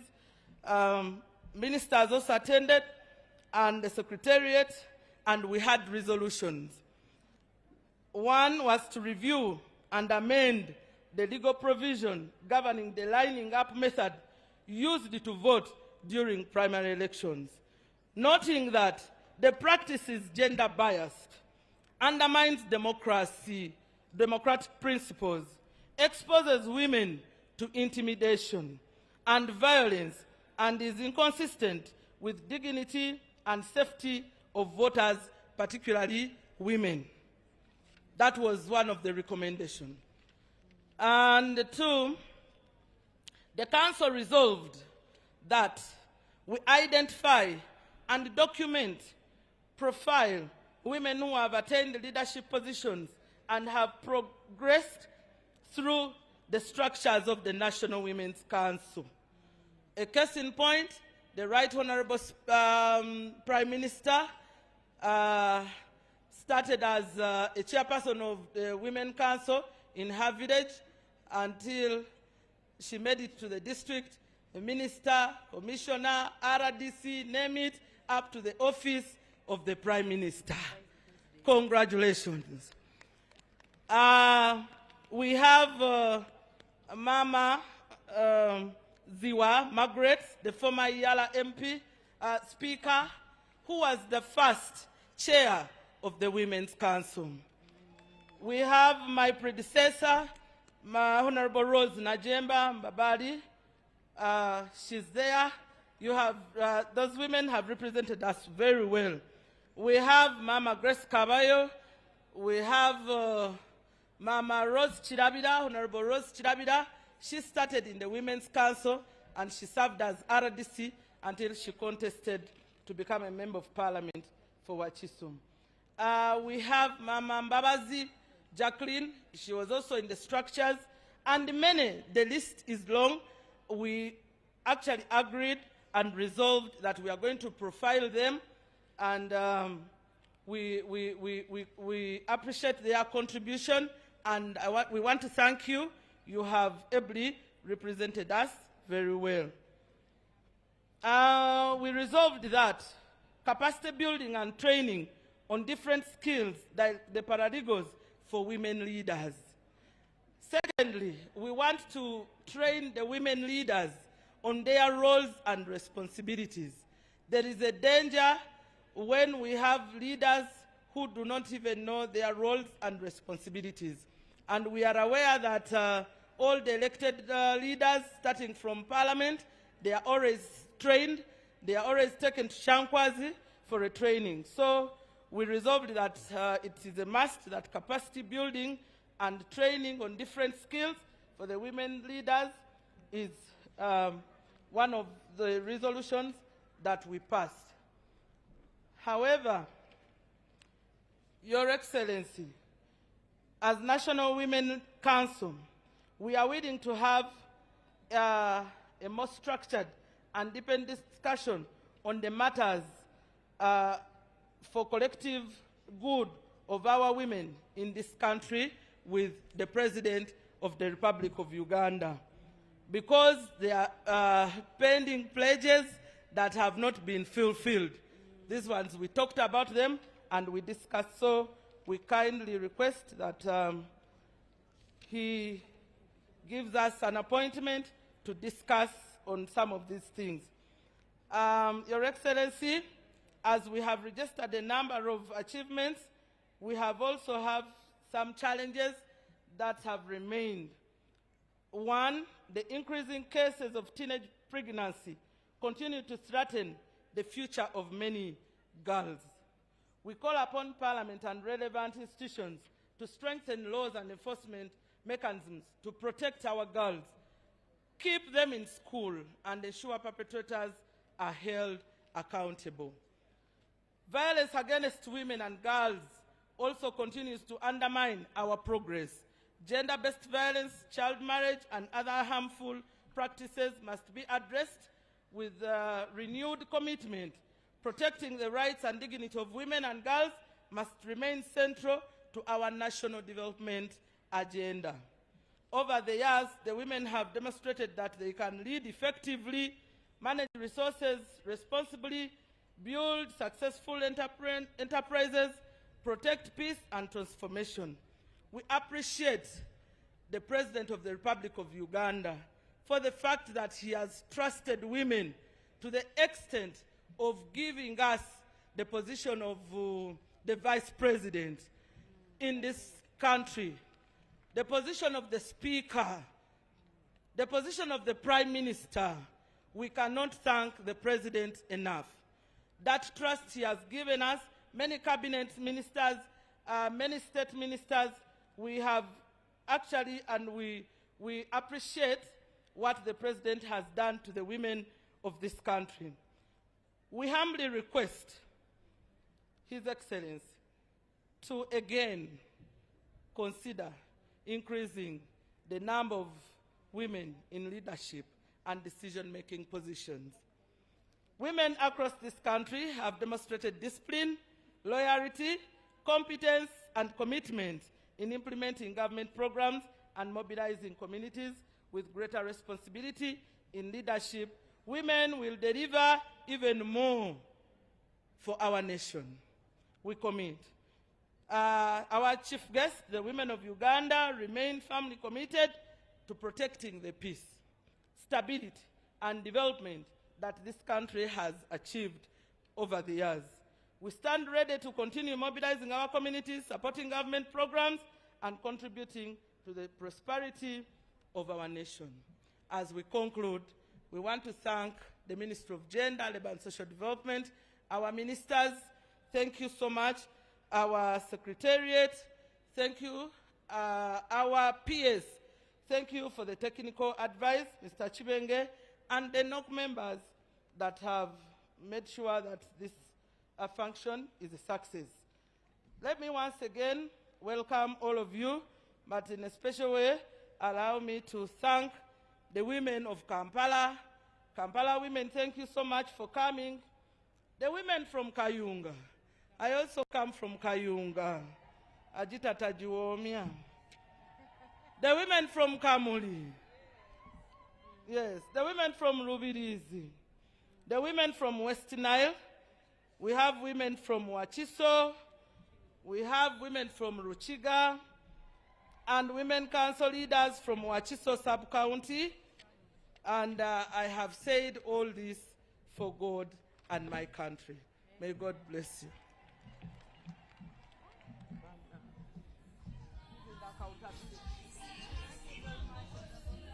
As you dance, you are free to dance and enjoy the rest of the day as you walk back to your seats. Women over there in the Women Council fraternity is cheering their chairperson and their leaders. Thank you so much for the role played. She had the right to make a very long speech because she had gathered so much information. I wish to take this opportunity to recognize the presence of the head of public service, Mrs. Lucy Nachobe Mbonye, head of public service. We want to thank you so much and appreciate your usual attendance of these celebrations. The chairperson of the Constitutional Commission, Winnie Kabogoza Musoke. Thank you so much for attending this important occasion of women. Reverend Dr. Professor Rubogo, Education Service Commission, and all the other members of the Education Service Commission, thank you so much for coming to grace this occasion. Ms. Jenny Mwesugwa Chasimire, Deputy Head of Public Service, thank you so much for also coming here. The heads of departments from all the other ministries and government agencies, thank you for coming. I forgot to recognize my brother and colleague, Honorable Magodo James Kuya, Minister of State, East African Community. Thank you for coming to grace this occasion. They are new firebrand members of Parliament elect. Wherever you are, please stand up for recognition. The newly elected members of Parliament, even if you are coming back for the third, fourth time, for as long as you have just been newly elected, congratulations. Oh, I can see that the former chairperson of the Women League. Yes, she's here with us. She's putting on proper yellow from A to Z. She's over there. Congratulations, my sister, for making it to Parliament. But I want also to thank in a special way the members of Parliament, the sitting members of Parliament, the women sitting members of Parliament. Where are you located? Tamwegenda. I'm told next month, 24th, midnight, we shall be concluded that term of office. I wish to recognize you in a very special way. You have made a very formidable team in supporting legislations that lead towards gender equality and women empowerment. And all the men that you come along with, male members of Parliament, wherever you are located, please stand up for recognition. All the male members of Parliament who have come to join us today. Thank you so much for coming. There is one over there in the middle, and another one. Oh, those are male champions. Please thank them and clap for them, because they have recognized our day and they are here for us. I also want to recognize my sister, Madame Grace Caballo, the Secretary General of the Pan-African Women Organization of the African Union. Thank you very much for taking Uganda abroad. At least on that scene, we have seen you there for us. Reverend Professor Dr. Florence Isabirye, Mulanga. Whenever you hear the word Mulanga, then you know they talk. She's the Director General, Presidential Initiative on Banana Industrial Development.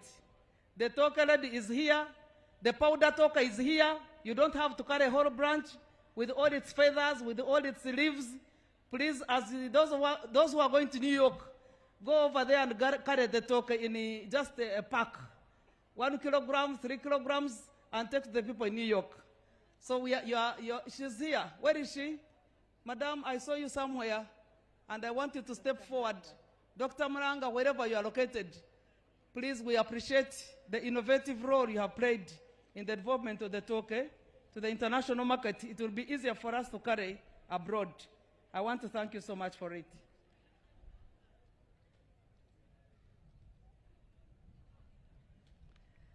I would wish to request now the director, the UN resident coordinator, Mr. Leonard Zuru, to step forward and make a statement on behalf of the development partners we have worked closely with in driving the gender equality and women's empowerment agenda.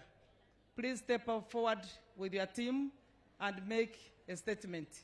We have been happy and privileged to work with you. All our diplomatic members here, you have played a very fundamental role, and I like the way you are coordinated. You make one statement, you move in a team, you walk straight, You work in partnership and everything. Please step forward.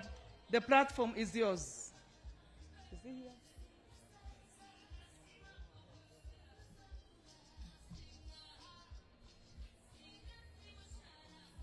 We have developed a system in Uganda on working on a tune. So whenever we are working, we dance a bit. So it will be kind of you to just shake a bit as you walk towards here, so that people know that you are working in celebration, not in agony. Congratulations. Thank you. The floor is yours. I can't have the umbrella with the ladies not having an umbrella, so we won't have an umbrella. Okay. Thank you very much.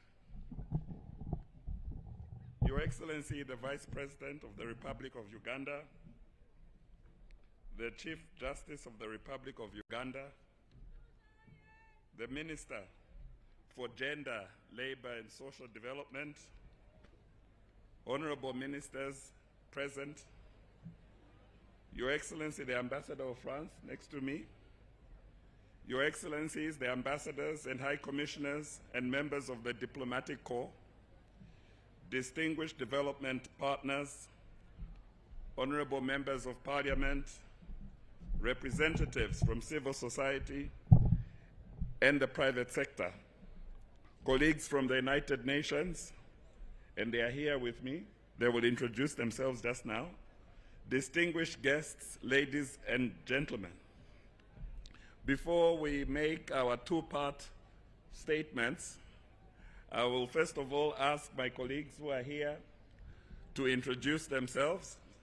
The Ambassador of France will be last because she will make a short statement on behalf of the development partners, and then I'll proceed to speak on behalf of the United Nations country team in Uganda. The ladies in my team have elected me to speak today. I wanted to say no, maybe it should be only ladies speaking. They said no, you are the coordinator of the United Nations country team, so you will speak on our behalf. So let them come. Maybe we start with UN Women, UNFPA, UNDP, and then the Ambassador of France, please. Your Excellency, the Vice President of the Republic of Uganda, retired Major Jessica Alupo, happy International Women's Day. My name is Paulina Chiwangu. I am the country representative of UN Women, the entity which leads gender equality and women empowerment within the UN. Thank you. My name is Christine Blockus. I am the representative of UNFPA. Happy International Women's Day. And my name is Nwanne Wedobaho. I am the resident representative for UNDP and UN Capital Development Fund. Happy International Women's Day. So I am Virginie Leroy, and I'm the French ambassador to Uganda. Your Excellency, Madam Vice President of the Republic of Uganda, Honorable Madam Prime Minister and State Ministers of Uganda, Lord Justice and members of the Judiciary, Honorable members of the Parliament of Uganda, Your Excellencies, members of the Diplomatic Corps, representative of the United Nations agencies, distinguished development partners, and distinguished guests from your respective capacities, all protocol observed. It is a great honor to stand before you today representing Team Europe and the Gender Development Partners Group in Uganda. We are today gathered to commemorate International Women's Day 2026 and to celebrate the achievements, leadership, and resilience of women and girls across Uganda. I wish to express sincere appreciation to the government of Uganda for convening this important national celebration under the theme Scaling Up Investment to accelerate access to justice for all women and girls in Uganda. This thematic this year speaks directly to one of the fundamental pillars of inclusive and sustainable societies. Without justice systems that truly serve anyone, access to justice is not only a legal principle, it is a practical reality that we have to work on. It determines whether women and girls can live free from violence, effectively claim for their rights, and participate fully and equally in the social, economic, and political life of their country. International Women's Day is also a moment of collective reflection and renewed commitment, a commitment to ensure that rights and equality are not theory, but reality. European partners, and France as part of them, are proud to stand alongside Uganda and its institutions, civil society organizations, in advancing gender equality and empowering women and girls as a cornerstone of sustainable development. Together, we pursue a strong feminist diplomacy, placing gender equality at the core of the cooperation policy and whole programs. Because feminist diplomacy is not about ideology. It's about rights. It's about evidence. And most of us, it's about impact. It's a tremendous accelerator to reach the Sustainable Development Goals: poverty reduction, livelihoods improvement, education, health, justice, economic growth, social inclusion, resilience to climate change, and peace building. Distinguished guests, today let us reaffirm the shared conviction: access to justice is not a privilege. It is a fundamental right that must be accessible, affordable, and responsive from the north to the south, from the east to the west, in urban areas like in rural communities of Uganda, in other countries, and in all the countries in the globe. When women and girls access justice, education, health services, and economic opportunities, as it was said before, entire societies thrive. As Gender Development Partners Group, we commend Uganda's continued efforts to strengthen the legal and policy framework for gender equality and the protection of women and girls. We commend the government of Uganda for its commitments to advancing gender equality. We commend the work of institutions across the justice, law, and order sector that continue to expand services and improve responsiveness. At the same time, we must recognize significant challenges remain. According to the Ugandan Police Force Annual Crime Report, in 2024, over 218,000 crimes were reported, including more than 14,000 cases of domestic violence and over 14,000 sexual offenses. And we do know that it is just a little part of the reality. Furthermore, nearly 1 of 2 women in Uganda have experienced physical violence from the age of 15. This is not good. Women and girls continue to disproportionately bear the burden of violence, remaining the major victims across reported cases. This context reminds us that access to justice goes beyond legislation. It requires effective institutions, accessible services, and meaningful support to survivors. While progress has been made in investigation and prosecution, these figures highlight the relevance for sustained investment in justice system, legal aid, and survival support mechanism. Scaling up investment in justice system is therefore essential by strengthening public institutions, building confidence, and fortifying inclusive development. Because behind each statistic is a woman and a girl, a member of our family, a member of our communities, a member of our countries, whose rights must be protected and whose voice must be heard. Particular attention is needed to those most at risk of exclusion from justice, including vulnerable rural women, adolescent girls, and women with disabilities.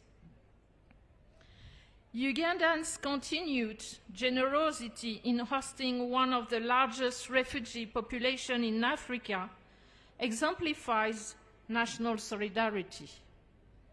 Many refugees, women and girls have been displaced.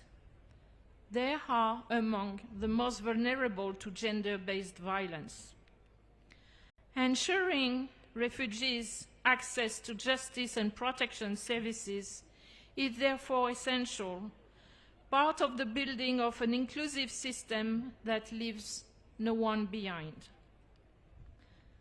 The Gender Development Partners Group in Uganda, including Team Europe, UN Women, UNFPA, remains strongly committed in working hand-to-hand with public institutions.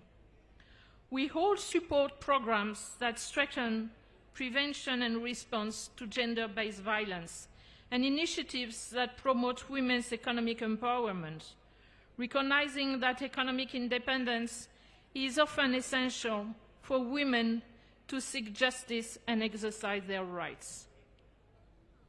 But transforming social norms is also essential to achieving gender equality. I'm glad, as the French ambassador to Uganda, to be part of the Women Ugandan 2025 Plus movement. This is a movement that was set up by my colleague, the director, the country representative for UN Women, and my colleague, the ambassador to Netherlands. Together, female heads of diplomatic missions, UN partners, and male change makers from various sectors, including the government of Uganda, we do reaffirm that gender equality is a concrete driver of development in Uganda. This initiative seeks to advance, together with our +1 male changemaker, which I proudly salute today in the assistance. We do believe that women's economic empowerment, reproductive health, women's leadership intensify efforts to prevent and respond to gender-based violence.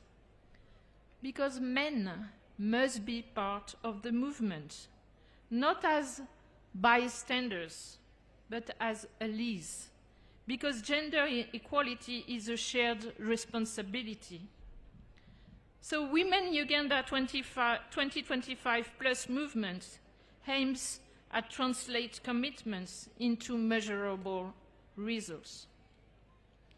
Your Excellency, Madam the Vice President of the Republic of Uganda, ladies and gentlemen in your respective capacity, while progress on gender equality has been remarkable in many parts of the world, we cannot ignore that this progress is uneven. Globally, women remain underrepresented in decision-making spaces. At the same time, we are witnessing a growing backlash against gender equality and women's rights. These dynamics remind us that progress is never irreversible, and that strong rule of law and committed partnerships are essential to safeguard and advance the rights of women and girls everywhere. Advancing justice for all women and girls requires collective effort, continued leadership from governance institutions, sustained investment from development partners, engagement of civil society, and last but not least, active participation of local communities, including men and boys, because gender is a systematic matter. When women claim their rights, families and communities are stronger. When institutions serve all citizens fairly, trust grows. When women participate fully in economic and public life, development intensifies. And when women and girls live free from violence and discrimination, society becomes more peaceful and resilient. We call all stakeholders, governments, development partners, civil societies, communities, and the private sector to invest boldly in justice institutions and services that are accessible to all women and girls, threaten legal aid and community-based justice initiatives so that no female survivors are left behind. Thirdly, promote women's leadership and economic empowerment as a robust pathway to stronger participation in justice and governance processes. We also comment to encourage a society where the rule of law, accountability, and respect for women and more broadly human rights are experienced in every community. And finally, to engage men and boys as partners, as actors in the fight against gender-based violence and discrimination. On behalf of the international community, we strongly reaffirm our continued commitment to advancing justice, promoting gender equality, creating economic opportunities, and sustain health services for all women and girls in Uganda. Let this International Women's Day 2026 serve as a renewed call to action to turn policy, investment, and commitment into tangible and measurable change. Together, let us encourage a future in which every woman and every girl can live in dignity, exercise her rights, and realize her full potential for Uganda. Happy 2026 International Women's Day for all women, girls, and I would say men and boys living in Uganda. Thank you very much.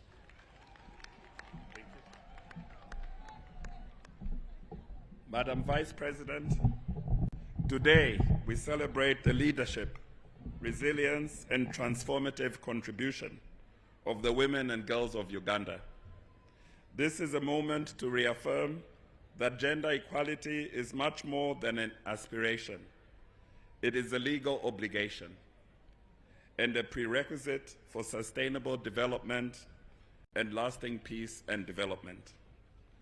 This year's global theme, Rights, Justice, Action for all women and girls, is a clear call to move from commitments to concrete results, to ensure that justice is real, accessible, and effective in the daily lives of women and girls. Uganda's national theme, scaling up investment to accelerate access to justice for all women and girls in Uganda speaks directly to this global call. It reflects a clear national understanding that justice is the foundation upon which equality, peace, and sustainable development are built. Your Excellency, ladies and gentlemen, access to justice. A woman can report violence without fear of retaliation. It means that a girl has the right to inherit property without discrimination, that a woman can have access to and control land, financing, extension services, and technology. It means that a woman living in a rural district, a refugee settlement, or an informal urban community can claim her rights without facing stigma, cost barriers, or procedural obstacles. It also requires fair law, responsive institutions, and systems that people can trust. It means ensuring that women participate fully and equally in leadership, especially in political and justice sector decision-making. And it means standing firm on zero tolerance for abuse, corruption, and impunity, including preventing sexual exploitation and abuse while ensuring strong accountability and protecting the dignity and rights of women and girls at all times. Justice must be available, accessible, affordable, and responsive to the realities of those who are most at risk of being left behind: rural women, women with disabilities, adolescent girls, older women, women in hard-to-reach areas, women in situations of displacement, women facing economic deprivation, and those facing intersecting forms of discrimination.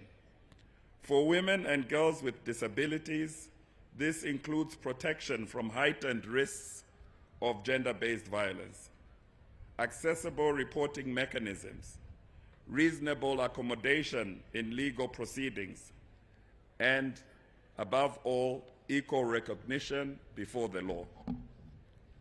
Access to justice is therefore not only a legal matter, but also a development imperative, a human rights obligation, and a cornerstone of peace and stability. Uganda has demonstrated commendable leadership in aligning national priorities with the 2030 Agenda, particularly in advancing Sustainable Development Goal 5 on gender equality and Sustainable Development Goal 16 on peace, justice, and strong institutions.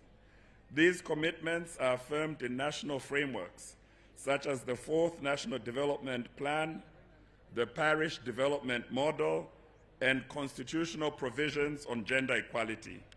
Uganda has also made commendable strides in protecting women's participation in governance through affirmative action policies, reserved seats in parliament and local government, and increased representation of women in public institutions. We particularly commend the judiciary and justice institutions where women now constitute nearly half of the judicial workforce. Their work embodies the commitment to leave no one behind, ensuring that every individual can claim their rights and be heard.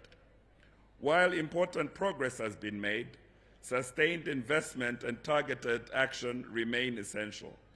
Priority areas include strengthening gender sensitivity across the justice chain, particularly among the police, prosecutors, and judicial officers.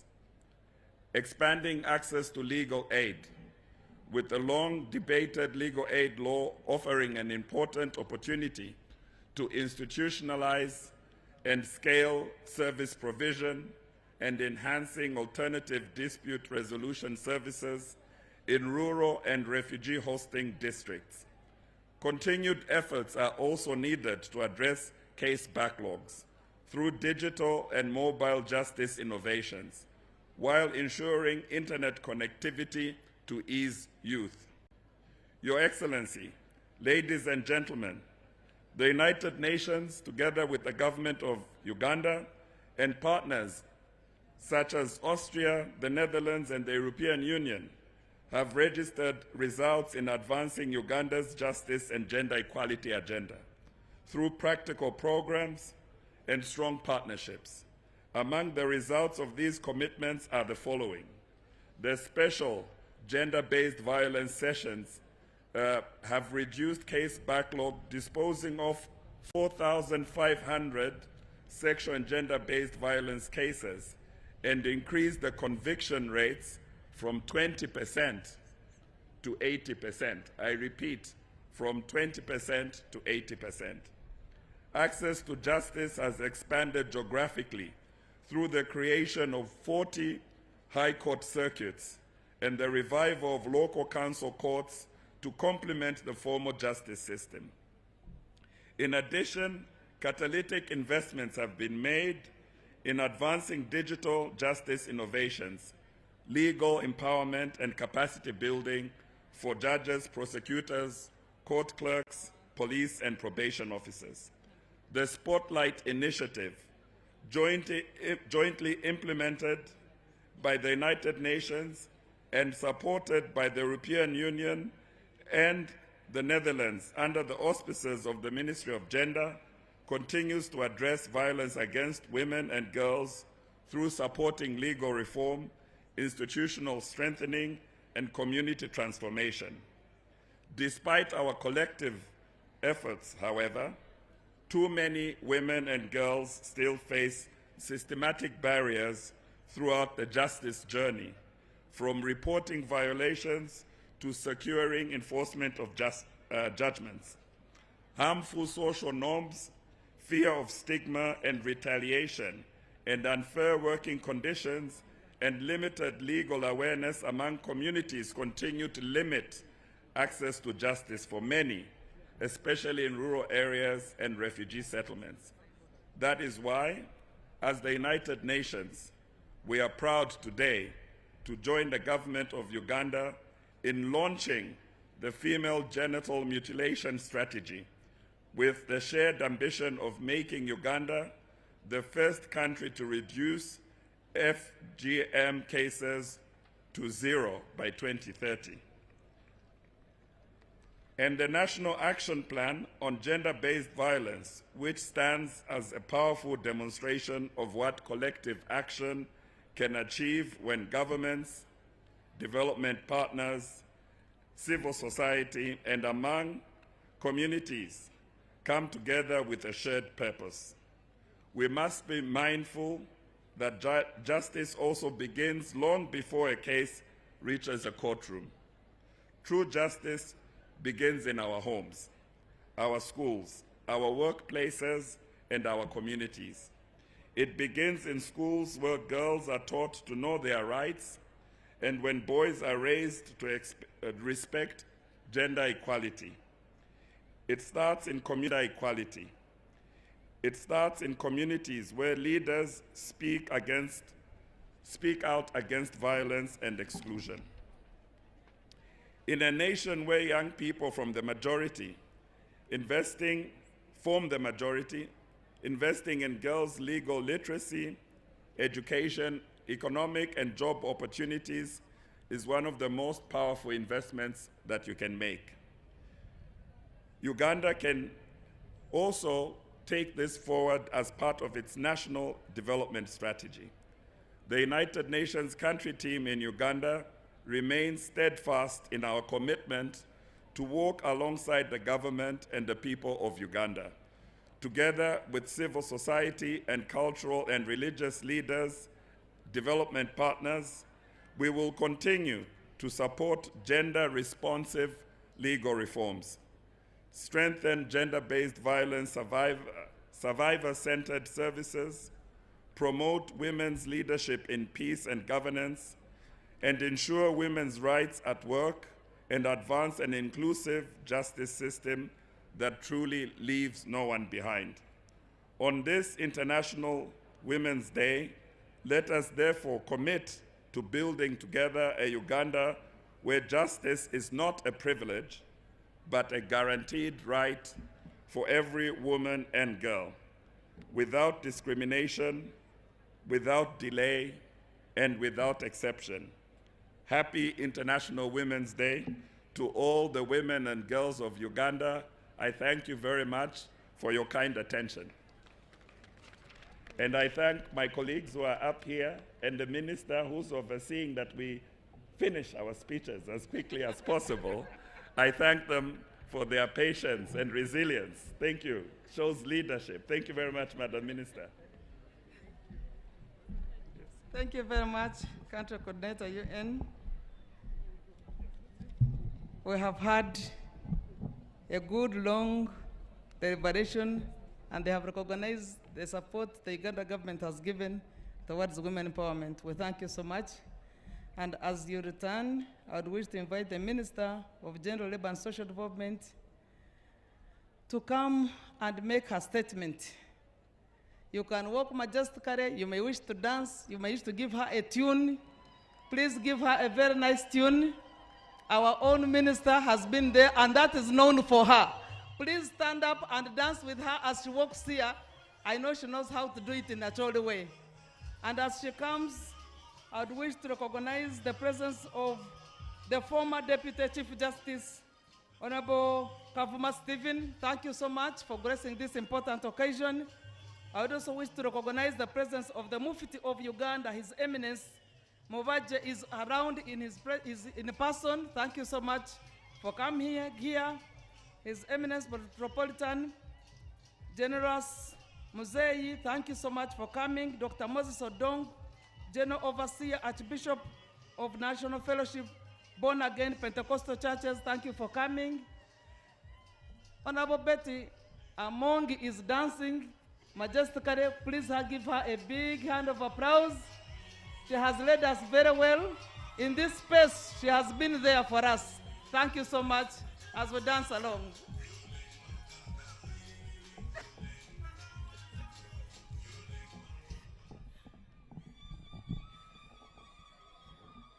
Thank you, Your Excellency, the Vice President of the Republic of Uganda, the Lordship, the Chief Justice, the Right Honorable Prime Minister and Deputy Prime Minister, the former Prime Minister, Right Honorable Amama Mbabazi, and the former Deputy Chief Justice, Honorable Ministers, Excellencies, the Ambassadors and High Commissioners, Honorable Members of Parliament, the Chairperson of the National Women Council and the National Women Council chairpersons from the districts and the cities of Uganda, religious and cultural leaders, distinguished ladies and gentlemen. When I was seated, there was someone seriously reminding the Vice President that if she is not recognized, she might make life very difficult for the Vice President when the Vice President is speaking. So can I recognize Acham Teddy, the elder, the friend to His Excellency the President, and the great mobilizers. You can stand there and wave. You can stand there and wave to the people, and you can go back. You stand and wave. I think people know Acham, especially those who come from Teso. If the president is somewhere and you don't find her, it might be, thank you, Acham. Okay. Your Excellency, the Vice President, it is my honor to welcome you in a special way as our chief guest today at the International Women's Day as our Vice President and an able Vice President at that, who has chaired and steered the cabinet for all these 5 years we have been with you. Thank you for coming. Excellencies, International Women's Day is celebrated to remember the struggle that women and men throughout the world worked hard, struggled to achieve women's empowerment. It is a day that we celebrate the gains that we have made and reflect on the agenda that still remains to be done. We celebrate the struggle, the courage of all the women who are determined, the ordinary rural women who have worked tirelessly to feed their families, to educate their children, to anchor Uganda as a society, because without the family, Uganda does not have a foundation. And without the women, there is no family. So celebrate your day with the vibe, because you are the foundation of this country. This is a day we also call on action that needs to be done to accelerate progress for gender equality. In a special way, Your Excellency, the Vice President, on Friday, we had a very successful women convention that brought women from all the districts. The women chairperson of all the districts and cities were in this meeting. We had civil society, we had development partners. Again, yesterday, we had the Women Council meeting, and the chairperson has communicated most of the resolution. But Your Excellency, these two meetings had a resounding resolution that the women request you to pass to His Excellency the President, that the women of Uganda congratulate His Excellency the President for the win in the presidential election, and again, yesterday, to be the chairperson of the East African Community Summit chairperson, a well-deserved position, because His Excellency the President is always talking about East African integration and African integration. We request you to pass the congratulations of the women of Uganda. Your Excellency, the women's agenda in Uganda has traveled a remarkable journey from grassroots activism, where the first Women's Day was celebrated in 1984 in State House, just in State House. But today we celebrate it as a day that we have had a long journey of over 40 years, and we have achieved much that requires us to celebrate today. That journey has not been a journey that many of us have earned on a silver plate. The women has earned with struggle, with caucusing, with engagement. And therefore, at the heart of this has been education for the girl child. I think majority of us seated here today, if not for education, we will not be where we are. So at the center of that is education and economic empowerment for women, which we have achieved much. Your Excellency, the Minister of Gender, Labor and Social Development focuses on key programs that has delivered women and girls to achieve freedom and self-empowerment. We are coordinating efforts with the ministries, development partners, civil society organizations, and the private sector to achieve the goal of women's empowerment. We are dedicated to promoting programs that eliminate poverty, empower women economically, and ensure that women's standards of living are improved, because we believe that economically independent women can challenge discrimination and protect themselves and their children from injustices. Your Excellency, some of the key programs that the Ministry of Gender, Labor and Social Development has driven and achieved includes Uganda Women's Entrepreneurship Program. When you were at the exhibition, you saw the number of women exhibiting because of the money supported through the government program called OWEP. We have the YLP, the Youth Livelihood Program, where the young women have also benefited. We have the program called Youth Venture Capital Fund. We have a program which is also called Juakali, which supports women and youth with capital to start their businesses. And I want to request the women who have benefited from GROW. They are here because a lot of times people are saying that GROW is not so much known, but can we have the women who have benefited from GROW to stand up? The GROW women, they are here. The GROW loan, unfortunately, is only for women who have businesses and want to grow. Thank you. We also brought to Cabinet the program of ensuring that the PDM was engendered by reserving 30% of the PDM money for women. And indeed, Cabinet agreed and integrated the quota of 30% of all the money under PDM to be reserved for women. The statistics, Your Excellency, that we are now having is that PDM women have benefited now more than men. At 51.7% of the beneficiaries are women. So we want to congratulate His Excellency the President for the PDM, and all of us under the leadership of Right Honorable Prime Minister. She has been ensuring that we monitor PDM and ensure that all the money is being utilized correctly. Today's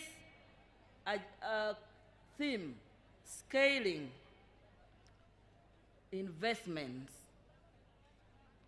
Scaling investments to accelerate justice for all women and girls is very, very vital for all the women seated here, irrespective of your education. Because I know most of the women, one way or another, has faced gender-based violence, whether physically or psychologically, more than the men. Therefore, we celebrate some of the achievements that have been encountered in justice sector, the establishment of specialized courts for gender-based violence cases, introduction of community-based paralegals, which has improved access to justice, legal aid services that has been expanded up to the rural area. Many people are accessing justice through our partners like FIDA, training of justice law and other sector actors, where handling of gender-based violence cases has been enhanced, political participation of women that has enabled Parliament to enact laws that are supported and enhance women's economic and social justice. Some of these laws are very important, and I want to highlight, we have been at the center of some of these. The Equal Opportunities Act of 2010.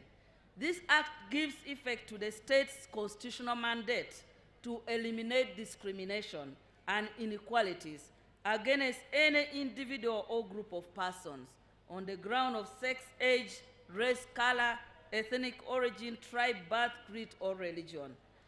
The Equal Opportunities Commission has enabled women to achieve their rights. Persons with Disability Act, the Children's Act as amended, and the Older Persons Act All this act protects the rights of persons with disability, children, and older persons. The Public Finance Management Act of 2015 places gender and equity at the heart of Uganda's microeconomic policy by acquiring and ensuring that all ministries, departments, and agencies and local governments integrate in their plans and budgets priorities of women. And when you do this, your budget cannot pass in Parliament. And with this, the Equal Opportunities Commission and Ministry of Finance issue what we call the Gender and Equity Certificate, which provides accountability mechanism that ensures public resources are allocated fairly and inclusively, therefore enhancing economic justice for women.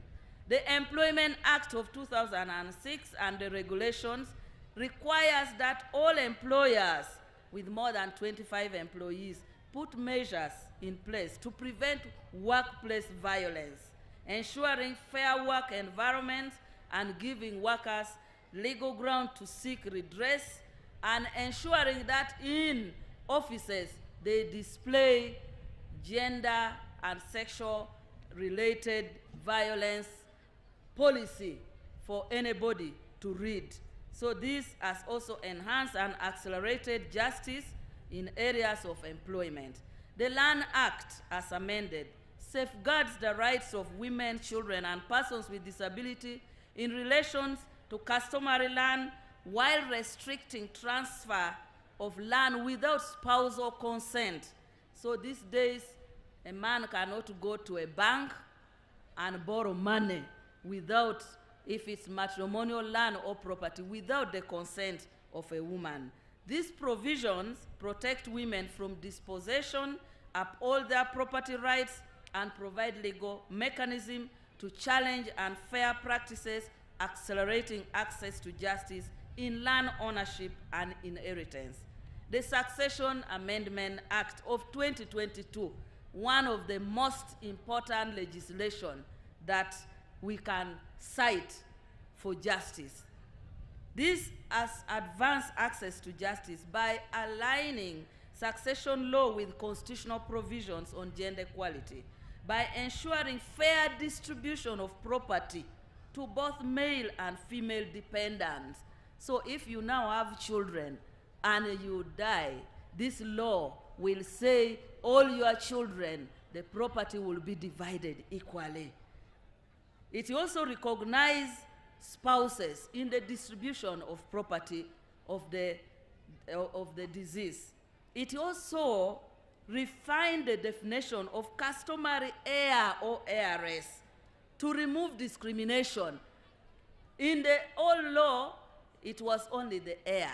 Now, in this amendment of 2022, it is heir or heiress. So, if somebody dies, you can now leave even your daughter as your heiress. It used not to be. This is very important. The Act strengthens women's ownership rights and security of tenure, protect women and girls from dispossession and gender-based violence, while giving very clear legal grounds to claim inheritance and property rights. In doing that, this is one of the laws that has dismantled long-standing barriers in succession matters and accelerated access to justice for women and girls across Uganda. Other laws like Domestic Violence Act, Female Genital Mutilations Act, Prevention of Trafficking in Persons Act, all these laws enable women to enjoy their rights and removes the social norms, for example, of making traditional practices like female genital mutilation to be recognized, and now it is outlawed. Institutionally, Your Excellency, the government has established special units that have reinforced justice, law and order, ministries and agencies on access to justice for women and children. These include Gender and Children Desk within Uganda Police Force, Gender, Children and Sexual Offences Department at the Office of the Director of Public Prosecution, Gender Focal judge at the judiciary, and the family and children courts that use gender-sensitive and child-friendly procedure in adjudication of cases. The Ministry of Gender, Labor and Social Development is working with partners and institutions to ensure better coordination in handling cases affecting women and girls. The ministry has strengthened also collaboration with partners, and I want to thank our partners who just spoke here, the European Union, the Netherlands, Sweden, and Austria, and other non-state actors. We are delivering gender equality and empowerment of women and girls with the support of UN Joint Program on Prevention and Response of GBV. The government has handled special court sessions in most parts of the country for offenses of murder, aggravated defilement, rape, trafficking in children and persons with disability, with a view of fast-tracking and hearing gender-based cases in a way that does not cause backlog. The special court session has contributed to reducing case backlog and great improvement in conviction rate, especially capital offenses such as aggravated defilement, murder, GBV, rape, and so on. The Ministry of Gender has successfully implemented programs for reduction of gender-based violence. We have a program with partners called the Spotlight Initiative, the Gender for Development in Uganda program, and GOU-UNFPA program to end gender-based violence, which has been instrumental in advancing efforts to combat gender-based violence in 51 districts across the country. The ministry and partners have addressed harmful social norms, provided quality services to gender-based violence survivors, safety and protection measures, improved gender-based violence data collection, supported child mothers, second chance education, and here I want to thank the First Lady, who is our chairperson for the Second Chance Education Initiative and post-COVID program for ensuring that those who got pregnant can go back to school. The policy has been implemented, and many girls, some of them have sat exam even when they are pregnant. Some of them, even when they give birth in the middle of examination, they are allowed to go back and sit exam. I think this is a very, very progressive policy. In the judiciary, Your Excellency, the Vice President, we would like you to thank and send our appreciation to His Excellency, the President, for the good track record of appointing women in key positions of leadership, not only in politics, in cabinet, and in permanent secretary job, where in cabinet we are at 44, in permanent secretary I think we are now 48 permanent secretaries, but in the judiciary, women constitute 51% of judicial officers in Uganda. I think this deserves a big hand clap, and I want to thank the incoming Chief Justice that today we celebrate one of the most progressive lady. We have been with her. She has been presenting every year when we go to New York to account to the UN the contribution of Uganda, the achievement of Uganda. We have been traveling with her, and she has been talking about sexual and gender-based violence cases. She has been a DPP, but today we celebrate Lady Justice Jane Francis Abodo, who has been appointed as the principal judge responsible for supervising all the High Court and Magistrates Court in Uganda. We congratulate you, our sister, and we know you are going to make us proud. Your Excellency, we still have few challenges which today requires us to recommit our energy, to recommit ourselves to addressing. There is high case dismissal of gender-based violence due to several factors, including delayed trials, poor forensic evidence preservation, no witness protection. You know, for women, sexual offenses, people fear to testify in open court. I'm glad that now the witness protection is being piloted. There's delayed prosecution. Many witnesses fail to come to court to be a witness to sexual or defilement cases. Most of defilement cases end up going back to be solved at home in a traditional way, and most of them will say, you married the girl since you have already impregnated her. Those are challenges that are still prevailing, and some of these requires us to do much more. Case management is also undermined by wide capacity gaps within the judiciary and other justice chain institutions like Office of the Director of Prosecution, Uganda Police, the Criminal Investigation Directorate. These institutions are understaffed. They don't have enough financial budget. In most cases, when you have a case, you go to police, police might not even have fuel to go and start investigation. So we require that we need to ensure staffing and also financing so that women who cannot afford will have quick and efficient response to all the cases. There are still laws and practices in Uganda that discriminate against women. The marriage and divorce issue, ownership, land and property, we need to hype and make sure that the laws are implemented. Negative social norms which conflict with the laws. Practices like child marriages. I always see Honorable Peace struggling to run around because somebody has called and said they have just married, or they are forcing a girl to get married and she's 14. And these cases are very, very common, especially in Western Uganda, particularly in Ankole, because the girls, they drink milk, they look very healthy, and somebody who is 13, 14 is being forced to get married. So these cultural, customary norms are still persisting, which requires work. Female genital mutilation, although there is law, there are still people who strongly believe that if you don't undergo that initiation, you are not a woman. So even for educated women, they will fear to talk about it because of the culture. So some of this contradicts statutory law and makes the law be subservient to the actual practice.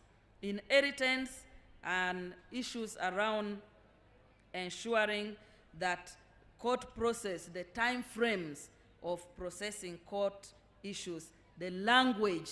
Sometimes these women, they don't know the official language in court.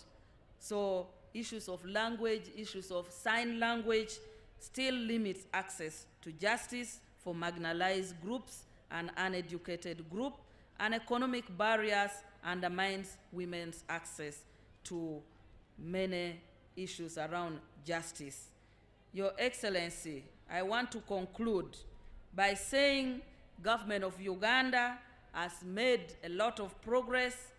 We have pending laws that we need to push as women of Uganda: the Sexual Offences Bill, the Marriage Bill, the Witness Protection Bill, and the Legal Aid Bill, which is still pending, but at various stages needs to be fast-tracked.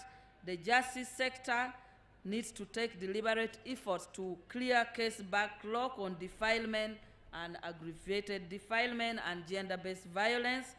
And the judiciary will have to work hand in hand to simplify the processes of the court, to make it more friendly to the women and make the victims have support for witness protection, and all the other reforms that are within the judiciary. We will work hand in hand with the judiciary to ensure that we make these reforms so that access to justice is achieved for all women and girls.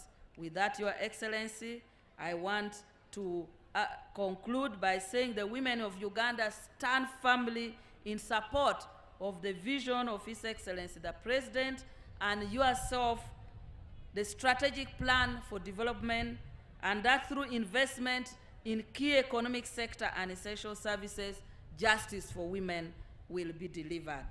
We thank His Excellency the President for the political will that has created opportunities for women and girls to enjoy their rights.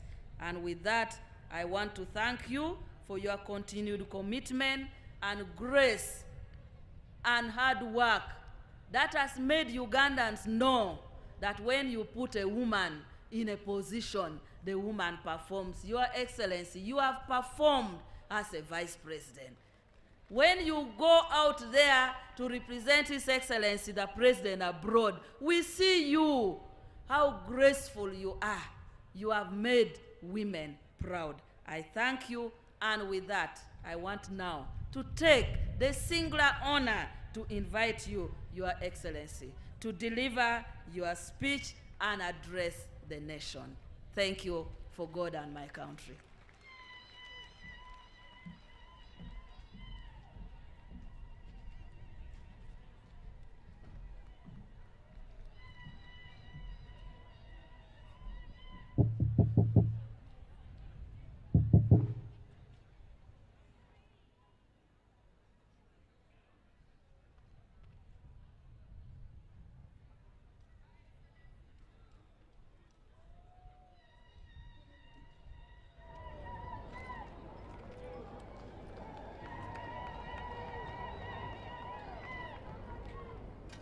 Your Lordship, the Chief Justice, the Right Honorable Prime Minister of Uganda, the Right Honorable Third Deputy Prime Minister, all members of Cabinet present,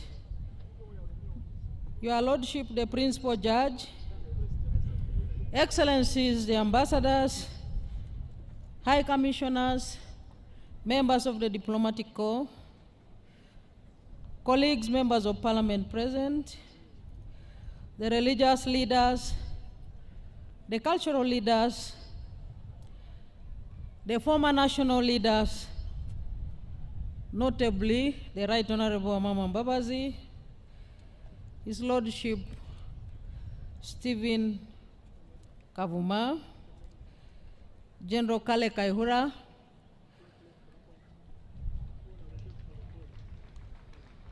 the Head of Service, Madam Lucy Nachobe, and all senior government officials, the Deputy CDF, and all the security chiefs from the UPDF, the police, and the prisons, the chairperson of the National Women Council, and all the leaders of National Women Council at all levels, the UN Resident Coordinator and all your team, all NRM leaders in your respective ranks, members of the media, all invited guests, ladies and gentlemen. I congratulate all the women of Uganda, and indeed all the people of Uganda, on this special day, when we are yet again commemorating the International Women's Day. Let us clap for ourselves and let us celebrate our day with confidence, because we have the peace and the tranquility. I thank the Ministry of Gender, Labor and Social Development upon the successful organization of today's commemoration, and I sincerely thank you for the warm welcome you accorded me this morning when I arrived here.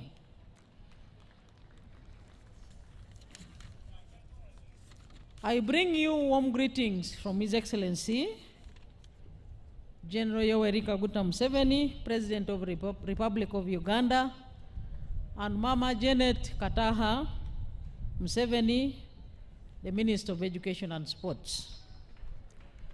They all wish us very well in this celebration, They may not be with us physically, but they are with us in spirit, and they asked me to convey their warm regards to all of you, and indeed to all the people of Uganda. Let me also join the leaders that I have requested and thanked the people of Uganda for the overwhelming victory and support which you extended to His Excellency President Yoweri Kaguta Museveni and the NRM in the just recently concluded national elections. We thank you very much as elected leaders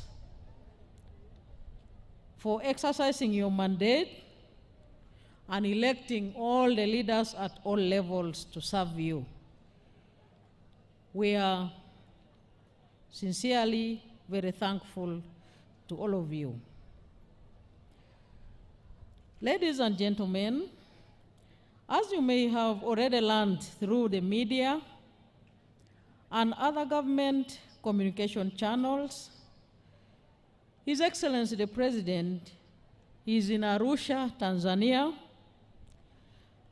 where he was elected the chair of the East African Community. Join me in congratulating His Excellency the President upon assuming the chairship of the East African Community.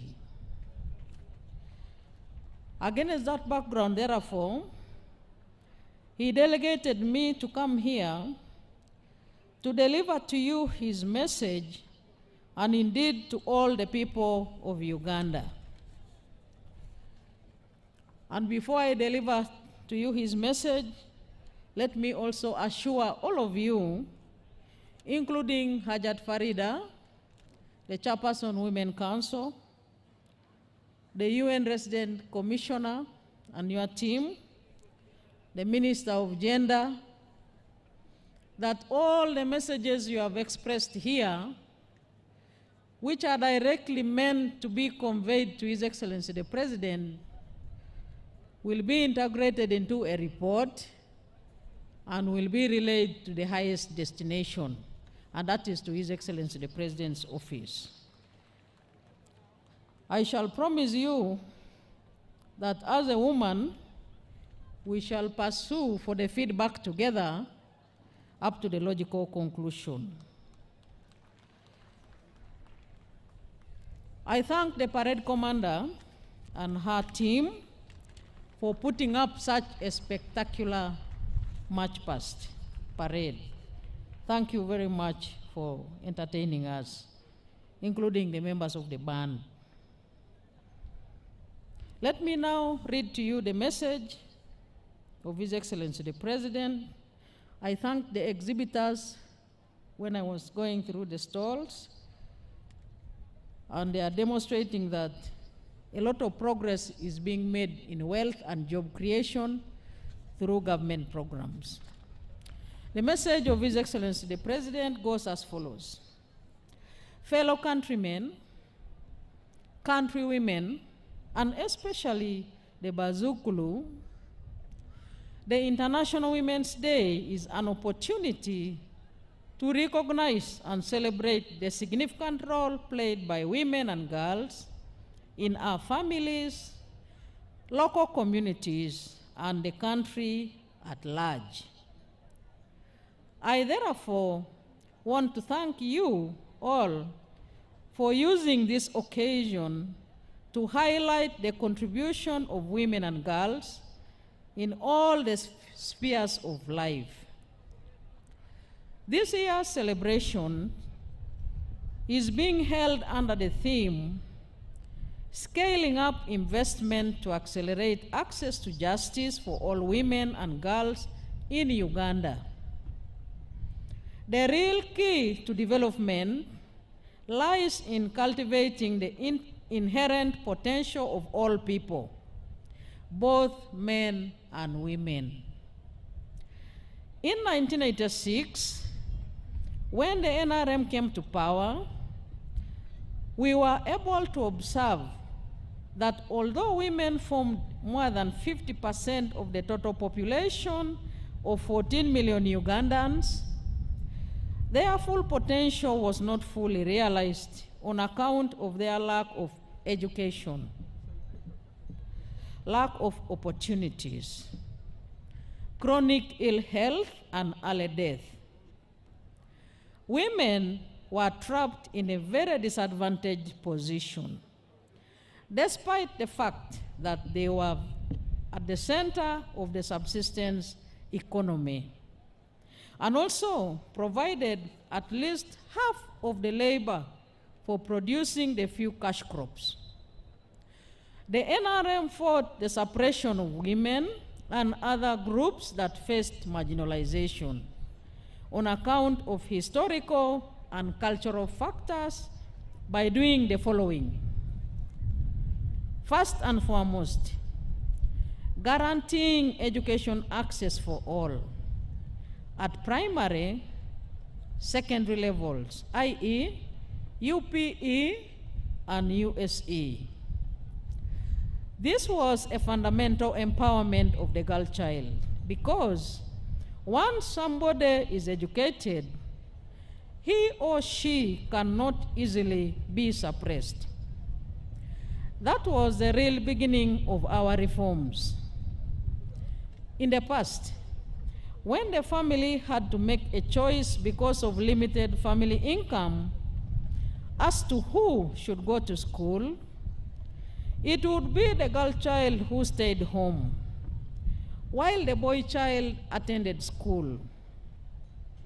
Therefore, when we introduced free education for all, those who benefited in a special way were the girls, because they are the ones who are kept at home, as the resources were concentrated on the boys.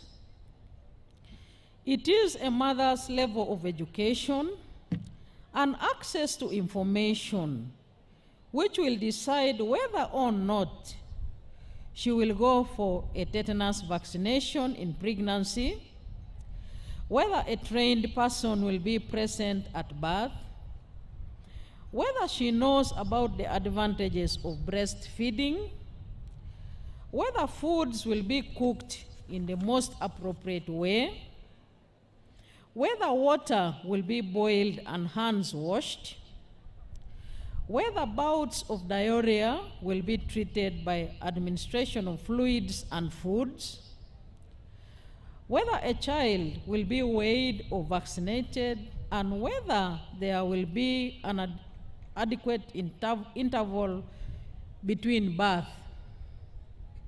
Therefore, education and skilling of the girl child is an effective method of empowering not only women, but the entire society. Secondly, we introduced positive discrimination in favor of women to bring the women to the fore.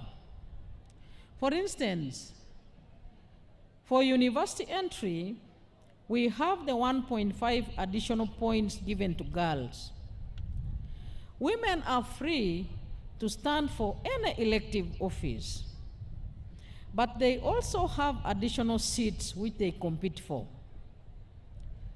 That way, we have been able to increase their numbers in public office, and women have proved to be better leaders and managers than men.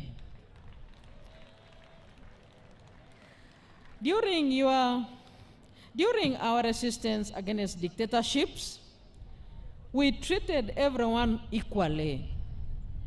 And I found the women to be much more resolute than many men. Thirdly, in order to provide justice to women, we introduced big punishments for rape and defilement. This was aimed at protecting the women who are the victims of these crimes. And last but not least, we have also fought against inhuman cultural practices that undermine the dignity of women, such as female genital mutilation, early marriages, wife inheritance, wife beating, etc. The above measures have been buttressed by the NRM's poverty eradication programs, which are aimed at creating wealth and jobs at the household level. When the families get out of poverty through commercial farming, manufacturing, services, and ICT, it is easier to address the remaining challenges faced by women. When families become wealthy, they are able to educate all their children. Therefore, families getting out of poverty is a good base for solving many problems.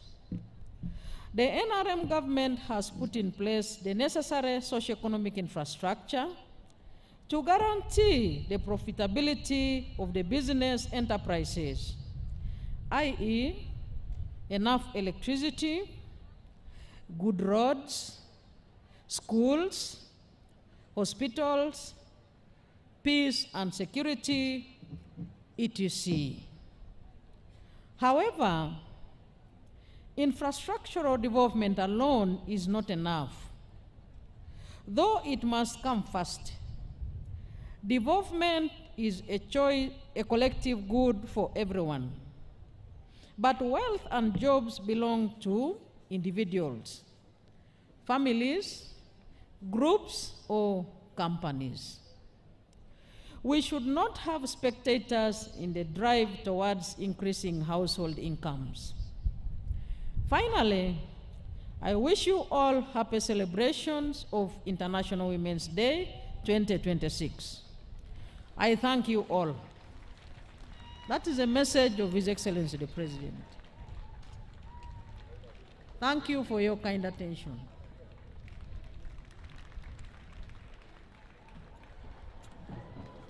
Thank you so much, Your Excellency the Vice President, for delivering this very Pregnant message from the President. Your Excellency the Vice President, I would kindly request you to allow to launch 3 very important strategic programs: the second National Action Plan on Elimination of Gender-Based Violence 2026-31, to launch the Uganda Gender and Equality Climate Action Strategy 2026-31, and launch the National Strategy on Ending Female Genital Mutilation 2026-31. These important documents are here with us, and we beg you kindly to launch them today as we celebrate this International Women's Day. Along with the launch of the Vice President, I'd request the Country Director, UNFPA, Action Plan, BRAC, and the Minister of Gender, Labor and Social Development, and the Permanent Secretary to be around to witness this launch. FAO should also be there to represent the launch of the Gender Equality Strategy for Climate Action, and Ministry of Water, Environment, plus Ministry of Gender, and the Prime Minister. We request that you all stand on that line as we launch these very important actionable strategies. We shall begin with the launch of the second National Action Plan on Elimination of Gender-Based Violence.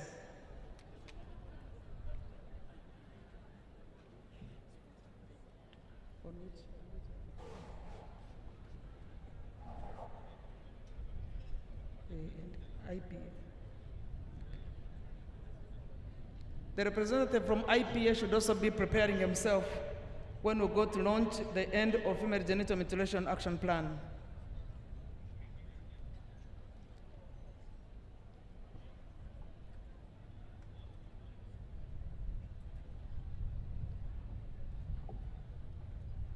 Your Excellency,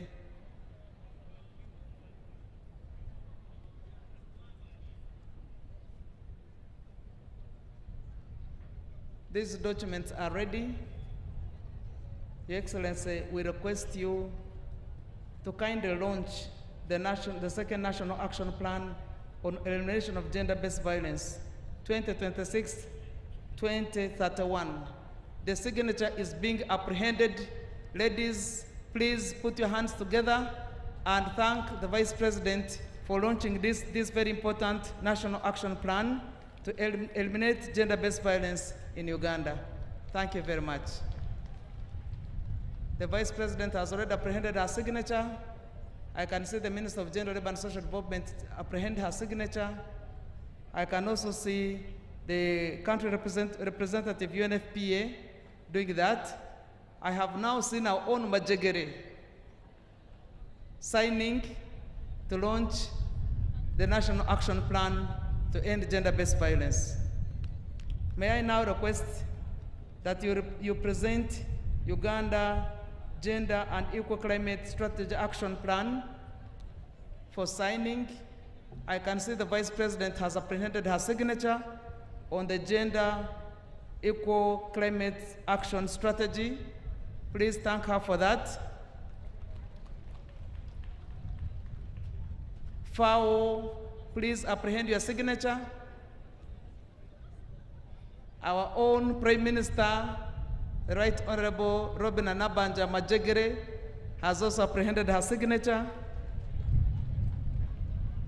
The Permanent Secretary, Minister of Water and Environment, please apprehend your signature as well. We now wish to present the National Strategy on Ending Female Genital Mutilation 2026-2031 for your signature or launch. Your Excellency, thank you so much for apprehending your signature on the National Strategy on Ending Female Genital Mutilation 2026-2031. I would also request FAO representative, our own Prime Minister is also apprehending the signature. FAO, please sign on that launch.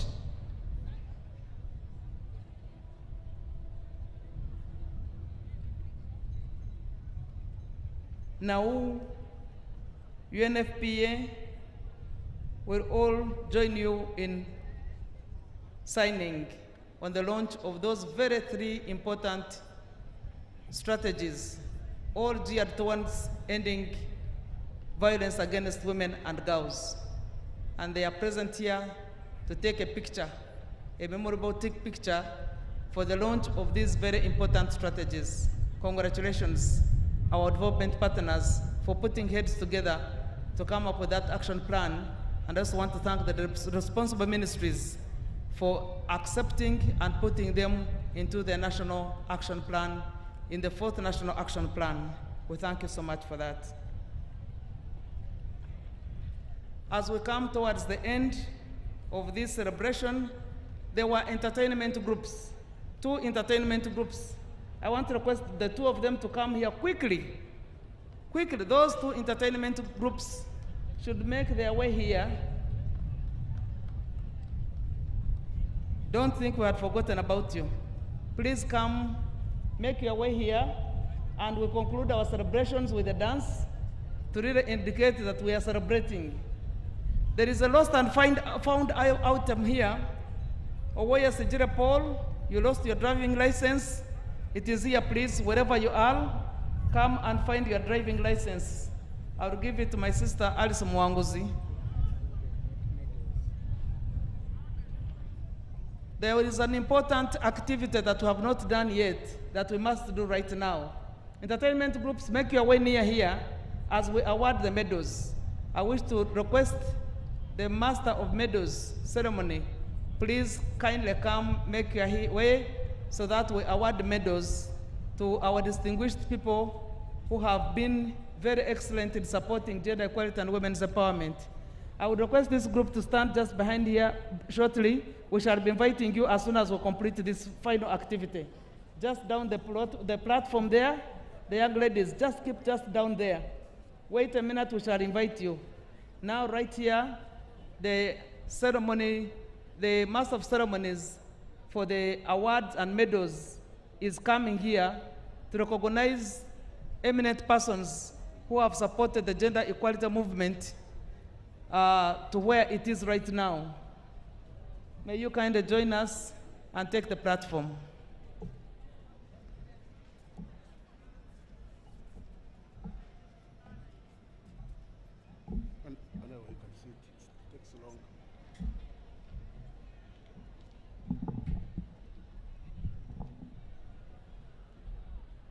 Your Excellency, the Vice President, I request to proceed riding on the protocol already ably laid down by previous speakers. I am Brigadier General Richard Kademire, the Master of Ceremony of the Chancery. On this occasion, when we celebrate the International Women's Day, His Excellency the President and Fountain of Honor has pursuant to Section 18 of the National Awards Act 2001, Section 3, awarded medals of various categories to the following 34 distinguished persons. The National Independence Diamond Jubilee Medal. Recipient number 1 is Ms. Naumo Juliana Akorio from Kabong District. Ms. Akorio is a specialist in culture, gender, intangible cultural heritage, and community development. With over 36 years of experience in cultural heritage, she has led the formulation, design, and implementation of culture and creative industry programs at the national level. She serves as the national focal point for the 2003 and 2005 UNESCO conventions. She has served the government of Uganda and the ministry with distinction, and as a head of department, she supervised and mentored staff and provided strategic leadership in culture and family affairs. In 2014, she documented over 65 cultural practices among 4 Ugandan communities: the Alur, the Ik, the Basongora, and Acholi.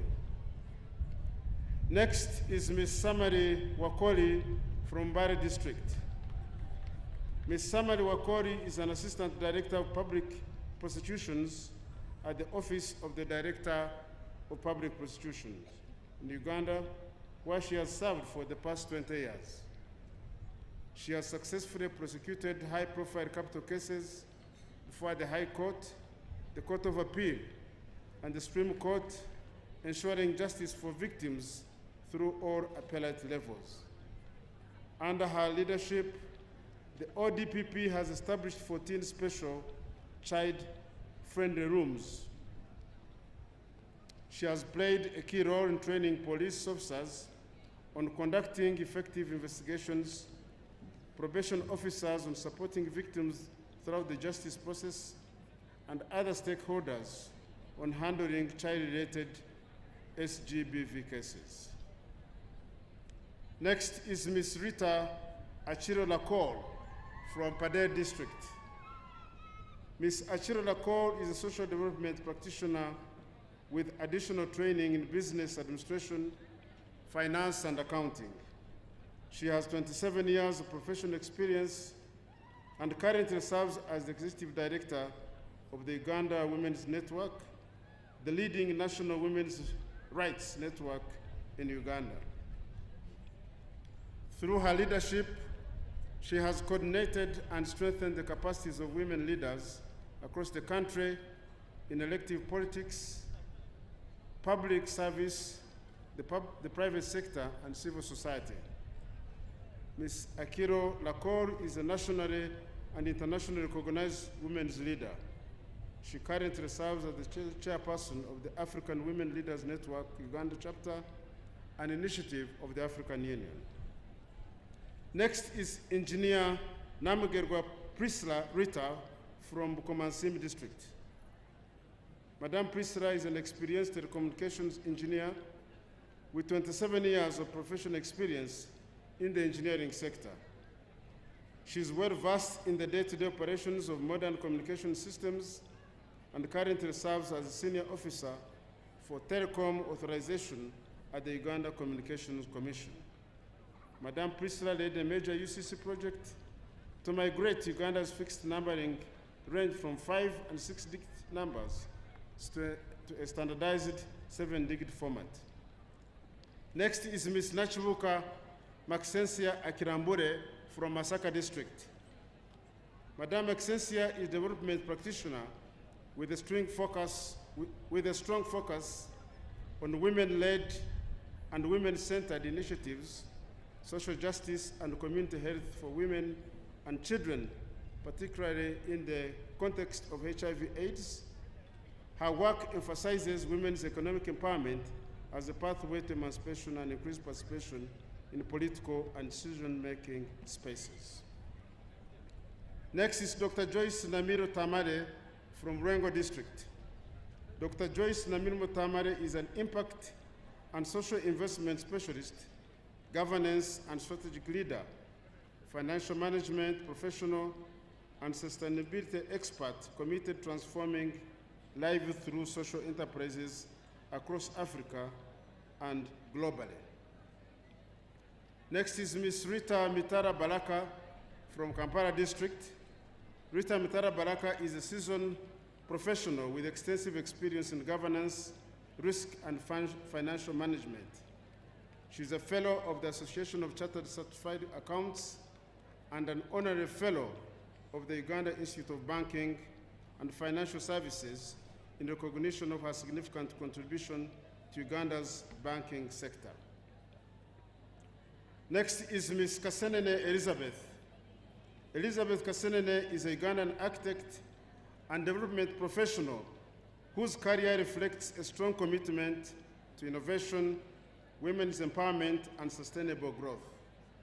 In 2025, Elizabeth received the African Union Award at Africa Realization Week in recognition of her innovation in women-led industrialization, particularly for pioneering the first women-led industrial park model.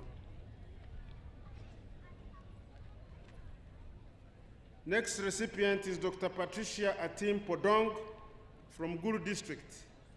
Dr. Atim Podong is a Ugandan academic, human rights activist, and practicing advocate with extensive expertise in human rights law and governance.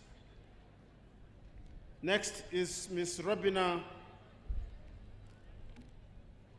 Rubimbwa of Mbarara District. Ms. Rubimbwa is a seasoned communicator, policy translator, and women's peace builder with more than 4 decades of experience in education, public service, civil society leadership, and national and international peace building.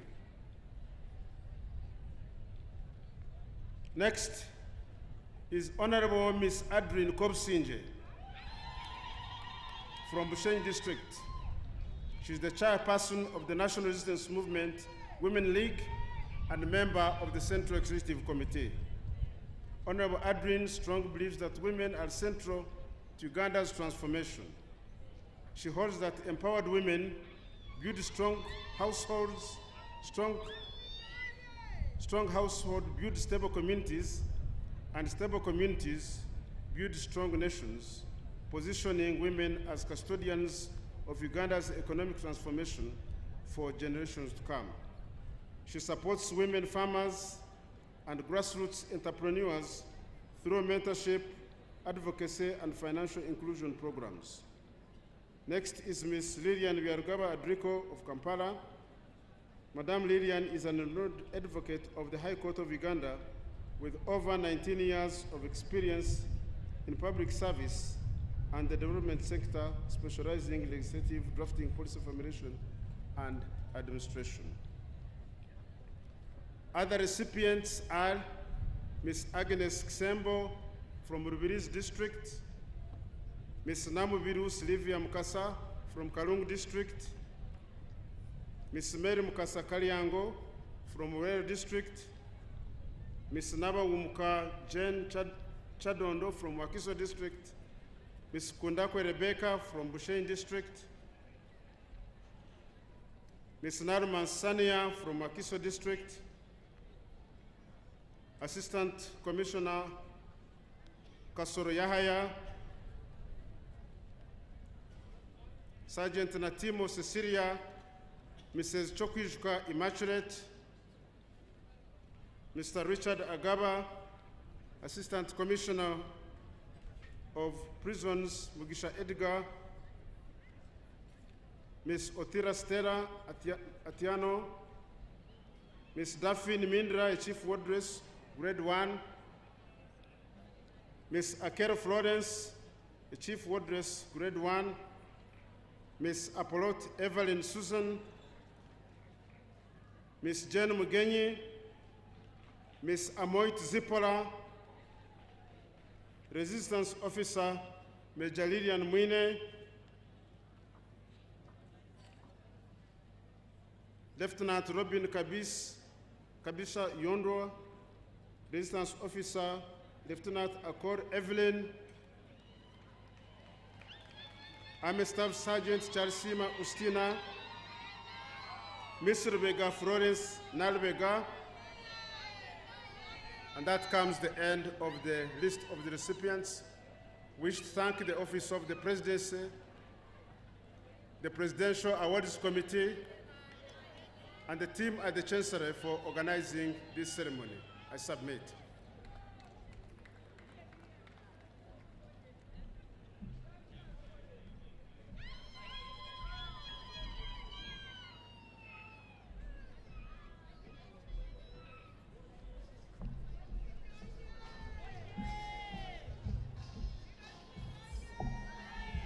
Thank you so much, Master of Ceremonies of the Chancellor of the Ward of Meadows, for the role well played and for organizing our eminent persons that we have pursued the gender equality agenda with. I would now wish to humbly invite the team which is ready to entertain us. They are really only two groups, and these young women, it is something that inspires them to participate on such a platform. Your Excellency, I beg that you allow us, these two teams, to come. As they come, I would wish to recognize Professor George Lenden Ofram, the Chancellor, the Professor of Gulu University, and the staff. They came all the way from Gulu. There are many, and they brought a very big team. Thank you so much for coming here, and thank you for celebrating with us. So the Winterland Primary School, big important women here, please take the floor and entertain us.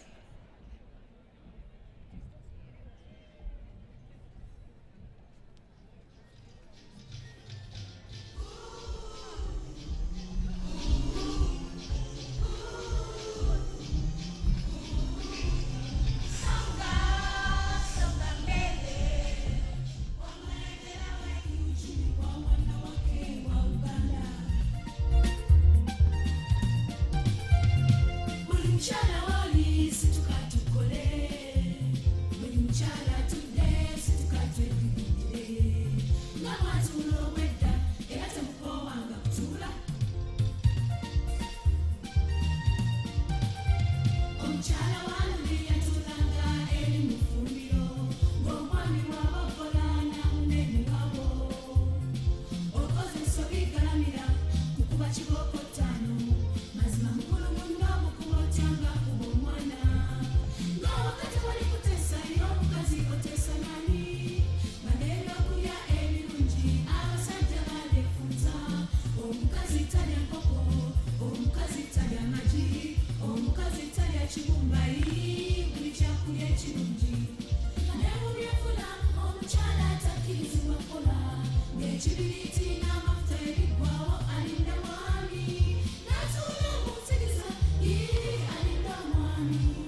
you, Winterland.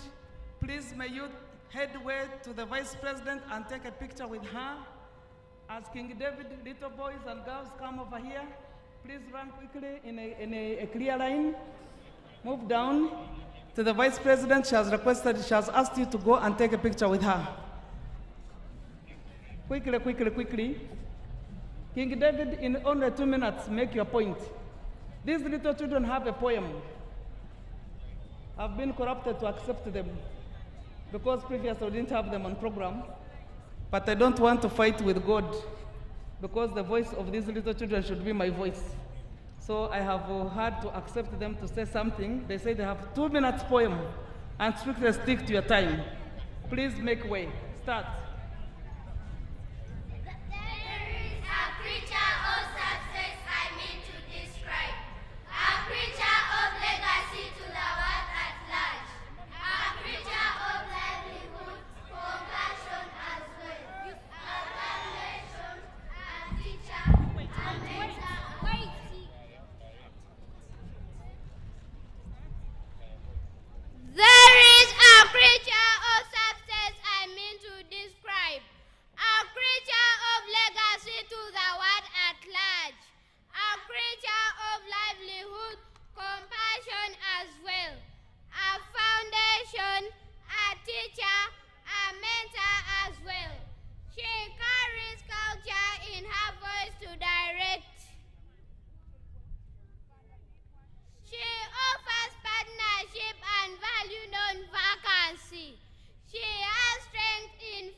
Thank you, Excellency, for accepting these other little children also to come and take a picture with you. Please make way to the Vice President. Make way to Her Excellency, the Vice President, and take a picture with her. King School, thank you so much. There is a group of ladies from Banda where they overwhelmingly won support for the President. Banda B1, actual quotas. There is a group of women here who say if they are not allowed to dance, they will feel their energy was put to waste. So please come and celebrate with us. And thank you for supporting the NRM.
What a powerful dance. Woo! Look at these energies. I want to request you to make way and take a picture with the Vice President. As you dance, move towards the Vice President and take a picture with her, please. It's only the drum that we remain here. The other ones, please go take a picture with the Vice President and we conclude this session. Ladies, we are so grateful for the energies you have exhibited.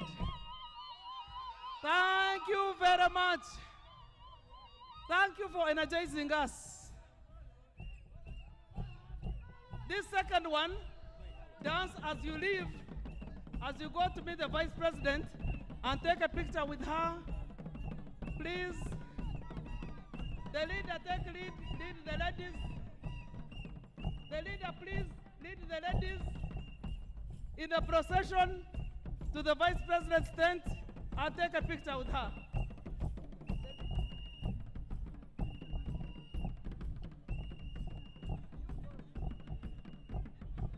The leader, please, lead the ladies to the Vice President.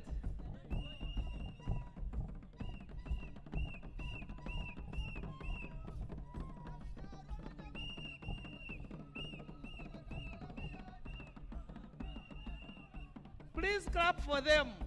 If you can't dance like them, at least give them a clap and re-energize them. Only the drums should remain here.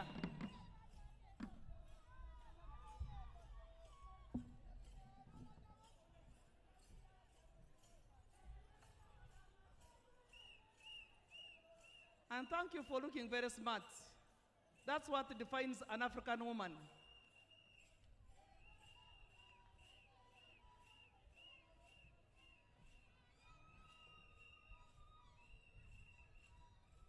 Let the drums stay. You go and take a picture with Her Excellency the Vice President. Leave the sticks of the drum, go and take a picture with the Vice President of this country. And we move towards the end of our ceremony. As we come to the end of the ceremony, we are now posing for a picture with our Acholi group in Banda.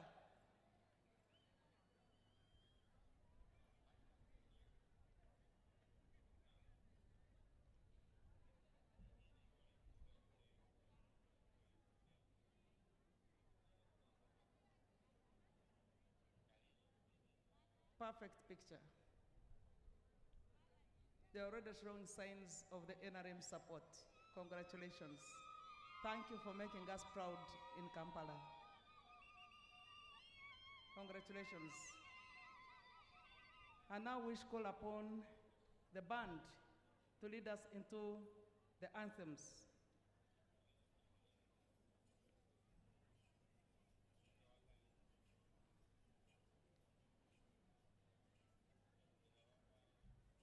The band, please.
much, the band, for taking us through.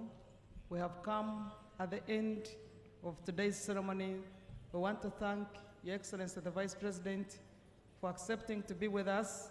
We are going to depart in the reverse order, beginning with the Vice President of the Republic of Uganda. But we want to thank her so much for being there for us. And as we bring all legislations towards about women, she's been very, very supportive, both in the cabinet, in parliament, and at all our ceremonies, she has never missed. We want to thank her so much. To all of you who have attended this very important occasion, we can't thank you enough. Specifically more to men. Sometimes we come and we speak to ourselves, but we want to thank men who have come today to grace this occasion of the International Women's Day. For Women Council, thank you so much, Women Council members, for being here for us and for appreciating this day. You have been celebrating all these days with us, and we know that you are going to mobilize the district's Women's Day celebrations right after here. We wish you success. Thank you.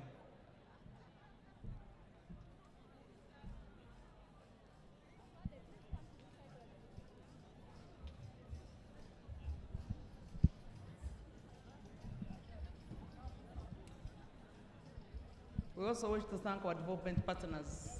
Our development partners, thank you for working with us this journey. All right. Thank you so much for watching UBC TV and following the event as it has been.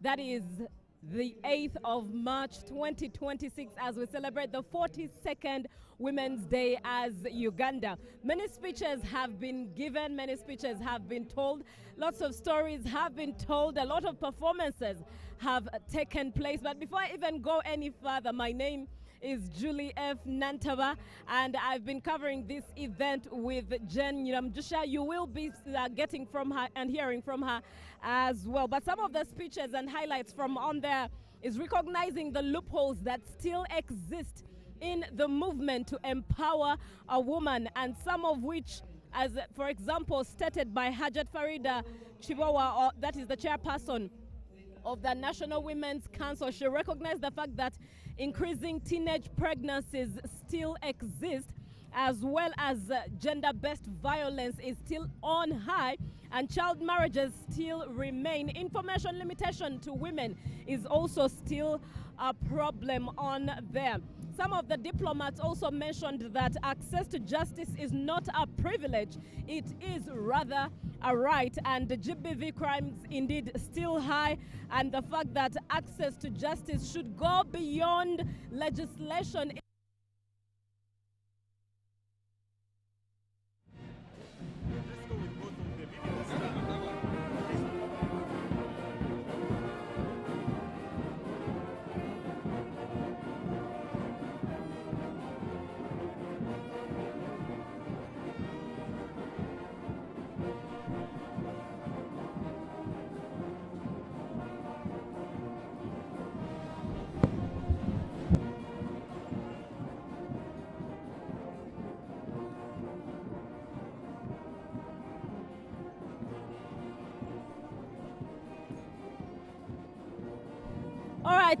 All right. Thank you so much for choosing UBC TV. Just highlighting some of the loopholes that have been indeed recognized in this fight against, in this fight to empower a woman. Now, joining me is a lady whose brand we all know as Grow. In fact, to many, she is called Grow, and her real name is not even known. Can you imagine? But at least she's here to speak with us and to give us more information on how the Grow project has thus far fared, how women have been empowered, and of course the downsides to it that we look forward to improving as the Grow project continues to empower a woman. It's such an honor to have you this afternoon. Thank you very much. It's a pleasure to be on UBC TV. Yes, please introduce yourself to the viewer and what you do and why we call you Grow. My name is Ruth Aisha Kasolo, and I coordinate the Grow project at PSFU. I mainly look at the loans for the women, but Grow is bigger. Grow is bigger than the loans. We have been training women on a number of areas on managing their businesses. The Ministry of Gender has been working on supporting infrastructure for the common user facilities. And also we are now launching an apprenticeship program for women. It is starting anytime. We will also be supporting women that have innovative products soon. So a lot is happening. And I think that today for this event, we've had over 500 women coming here who have benefited from GROW to show the world that indeed women are getting money from GROW, small and large women. We have those that are getting 5 million, 20 million, 100 million, and 200 million. And I think what has also happened is that for now, right now, we've also managed to reduce the minimum loan for the GROW to 2 million to ensure that the women in rural areas that are doing business, you know, GROW is for business, it's for women in business, it's not for everybody. For everybody can go to PDM, but not everybody can come to GROW. Every woman that has a business that qualifies for GROW can come to GROW. And if I may chip in, you will forgive me, just to ask the very same question in there. Why was it arranged like that? Just for our viewer to understand why it's for business-oriented ladies alone. It's because there were so many programs for women where they would access financing, and then what happens that when a woman transforms, if you start growing, you want to be a little bit more independent, you want to access more money, you want to have a conversation and a relationship with a bank. So now the GROW program gives you a chance to create a relationship with a financial institution to prepare you, because after GROW you can now go for UDB loan, a bigger loan. We want women to start thinking big. We are not meant to only borrow 500, 200, 100, borrow from a box. No, we want women to transform from micro to small to medium. We are supporting women to also formalize. And what we are seeing is that now we are seeing women that are graduating from 2 million, 1 million, 500 to now getting 20 million, 50 million, 100 million, and 200 million. And the interest rate is 10%. Now, the people might say that, what about those that where banks are known? We are now onboarding. We've onboarded circles like Ebo Circle. We will have Coach Goma anytime. We'll have Arova Circle. We'll have Koboko Circle in those areas where it is so hard for women to access loans. We've also onboarded Pride Microfinance, Yoga Ford, and Opportunity to work in the areas where we thought women were not accessing the banking services. And right now, as I speak, for refugee hosting districts, women can even access up to 1 million as an entry minimum loan. But what is important is that we want to see a woman who has a business that can contribute to the development of this country. Yes. That's very profound, and such a profound, detailed, well, it's a brief, but it rather has a lot of rich detail in there that Ruth Aisha Kasolo has explained and expressed in accessing GROW. Now, as your final remark on this day, what advice would you have for any working, or rather business lady out there who did not know first and foremost about GROW, but also how best she can access this and get onto the statistics of women who have already benefited from this project? I want to tell women in business that are watching me that the GROW funds are available. It might not be enough for everybody, but we are pushing to ensure that going forward, government can look at this as a large fund for women. Contact your bank. We have now 14 financial institutions. The number has moved from 6 to 14. You can go there and contact them and then get the support. But also look for other services. GROW is not only about loans. If you don't get a loan, get training. If you can't get training, get support to register your business. If you can't get support to register your business, get apprenticeship. So you realize that there's so much. GROW is so much more than loans. We want to see a woman who is growing holistically. Oh, that's very profound. Thank you very much, ma'am, for your time, and a happy Women's Day to you. That is Ruth Aisha Kasolo, and she indeed is the national mobilizer and coordinator of the GROW project. She's been speaking with us regarding that very project, which has blessed many women immensely. Many were wondering why just a few, but indeed she has explained the detail of that. Now, Women's Day celebrations today at Kololo have not only been filled with just women activities, but rather there are many males that have participated in this event. Something is dropping in my eye, but allow me also invite my guest here, right here.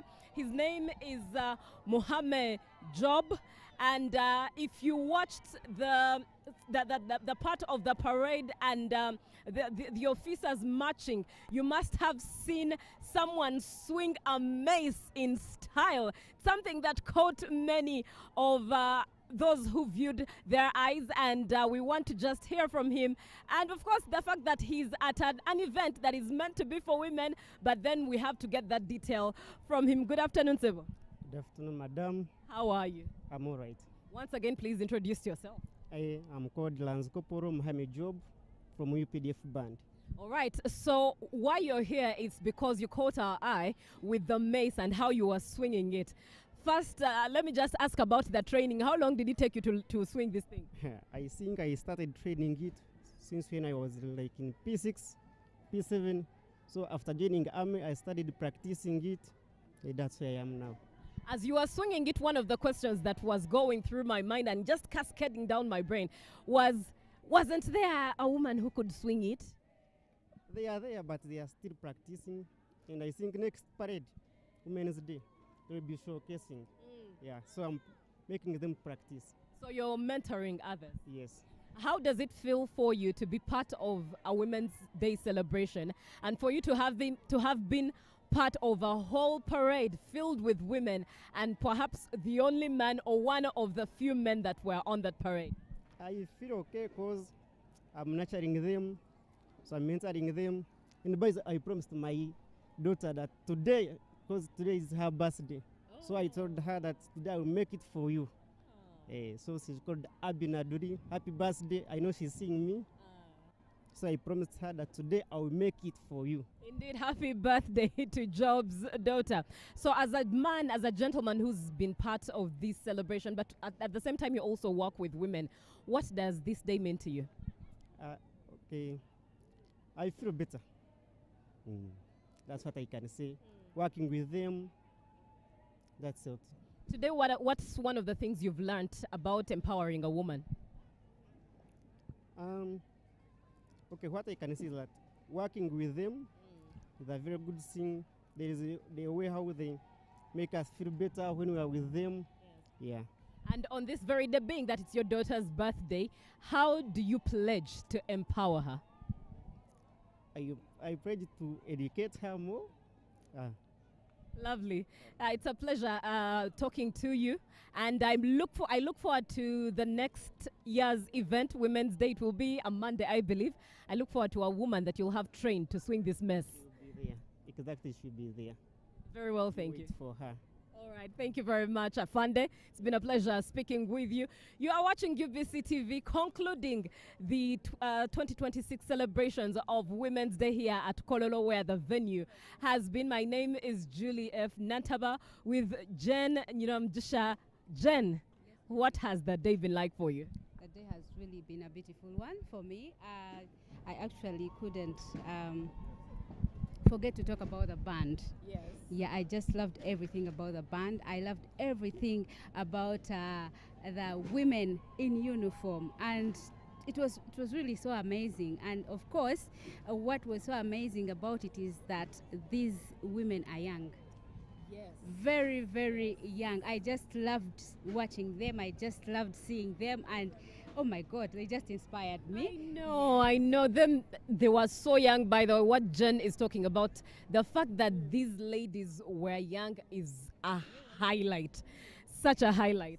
Yes, so but at the end of the day, as we get back to our homes, our offices, and wherever we've come from, the message is one: let us all advocate for acceleration, access to justice for women and girls in the country, Uganda. Let us advocate for them. Let us give them equal opportunities. You're a boss in office, you're an MOP, you're a judge, you are somewhere as a leader. Let us give women equal opportunities. Let us give girls opportunities. Let them express themselves in different fields wherever they are. And of course, I was happy that the function was presided over by the Vice President of Uganda, who is also a woman, just like me and you, Julie.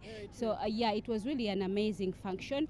And of course, we thank you all for watching UBC and for being part of us from the start of the show to the end. Thank you so much. That's very true. And I love what, Jen, you have said. Given that the theme this year has been scaling up investment for women to make justice accessible to women and girls more easily for the women and girls of Uganda. I think that's a highlight. That means as you're scaling up investment, not only could it be financial or might it be financial, but at whatever level you're at as an employer, how are you scaling up that investment? How are you employing more able-bodied women? How are you being fair in your salaries as you pay your employees? How are you being fair at that? These are all the details that we'll look at when it comes to scaling up investment in making sure that women and girls access justice as they are supposed to. I think we bring it to the end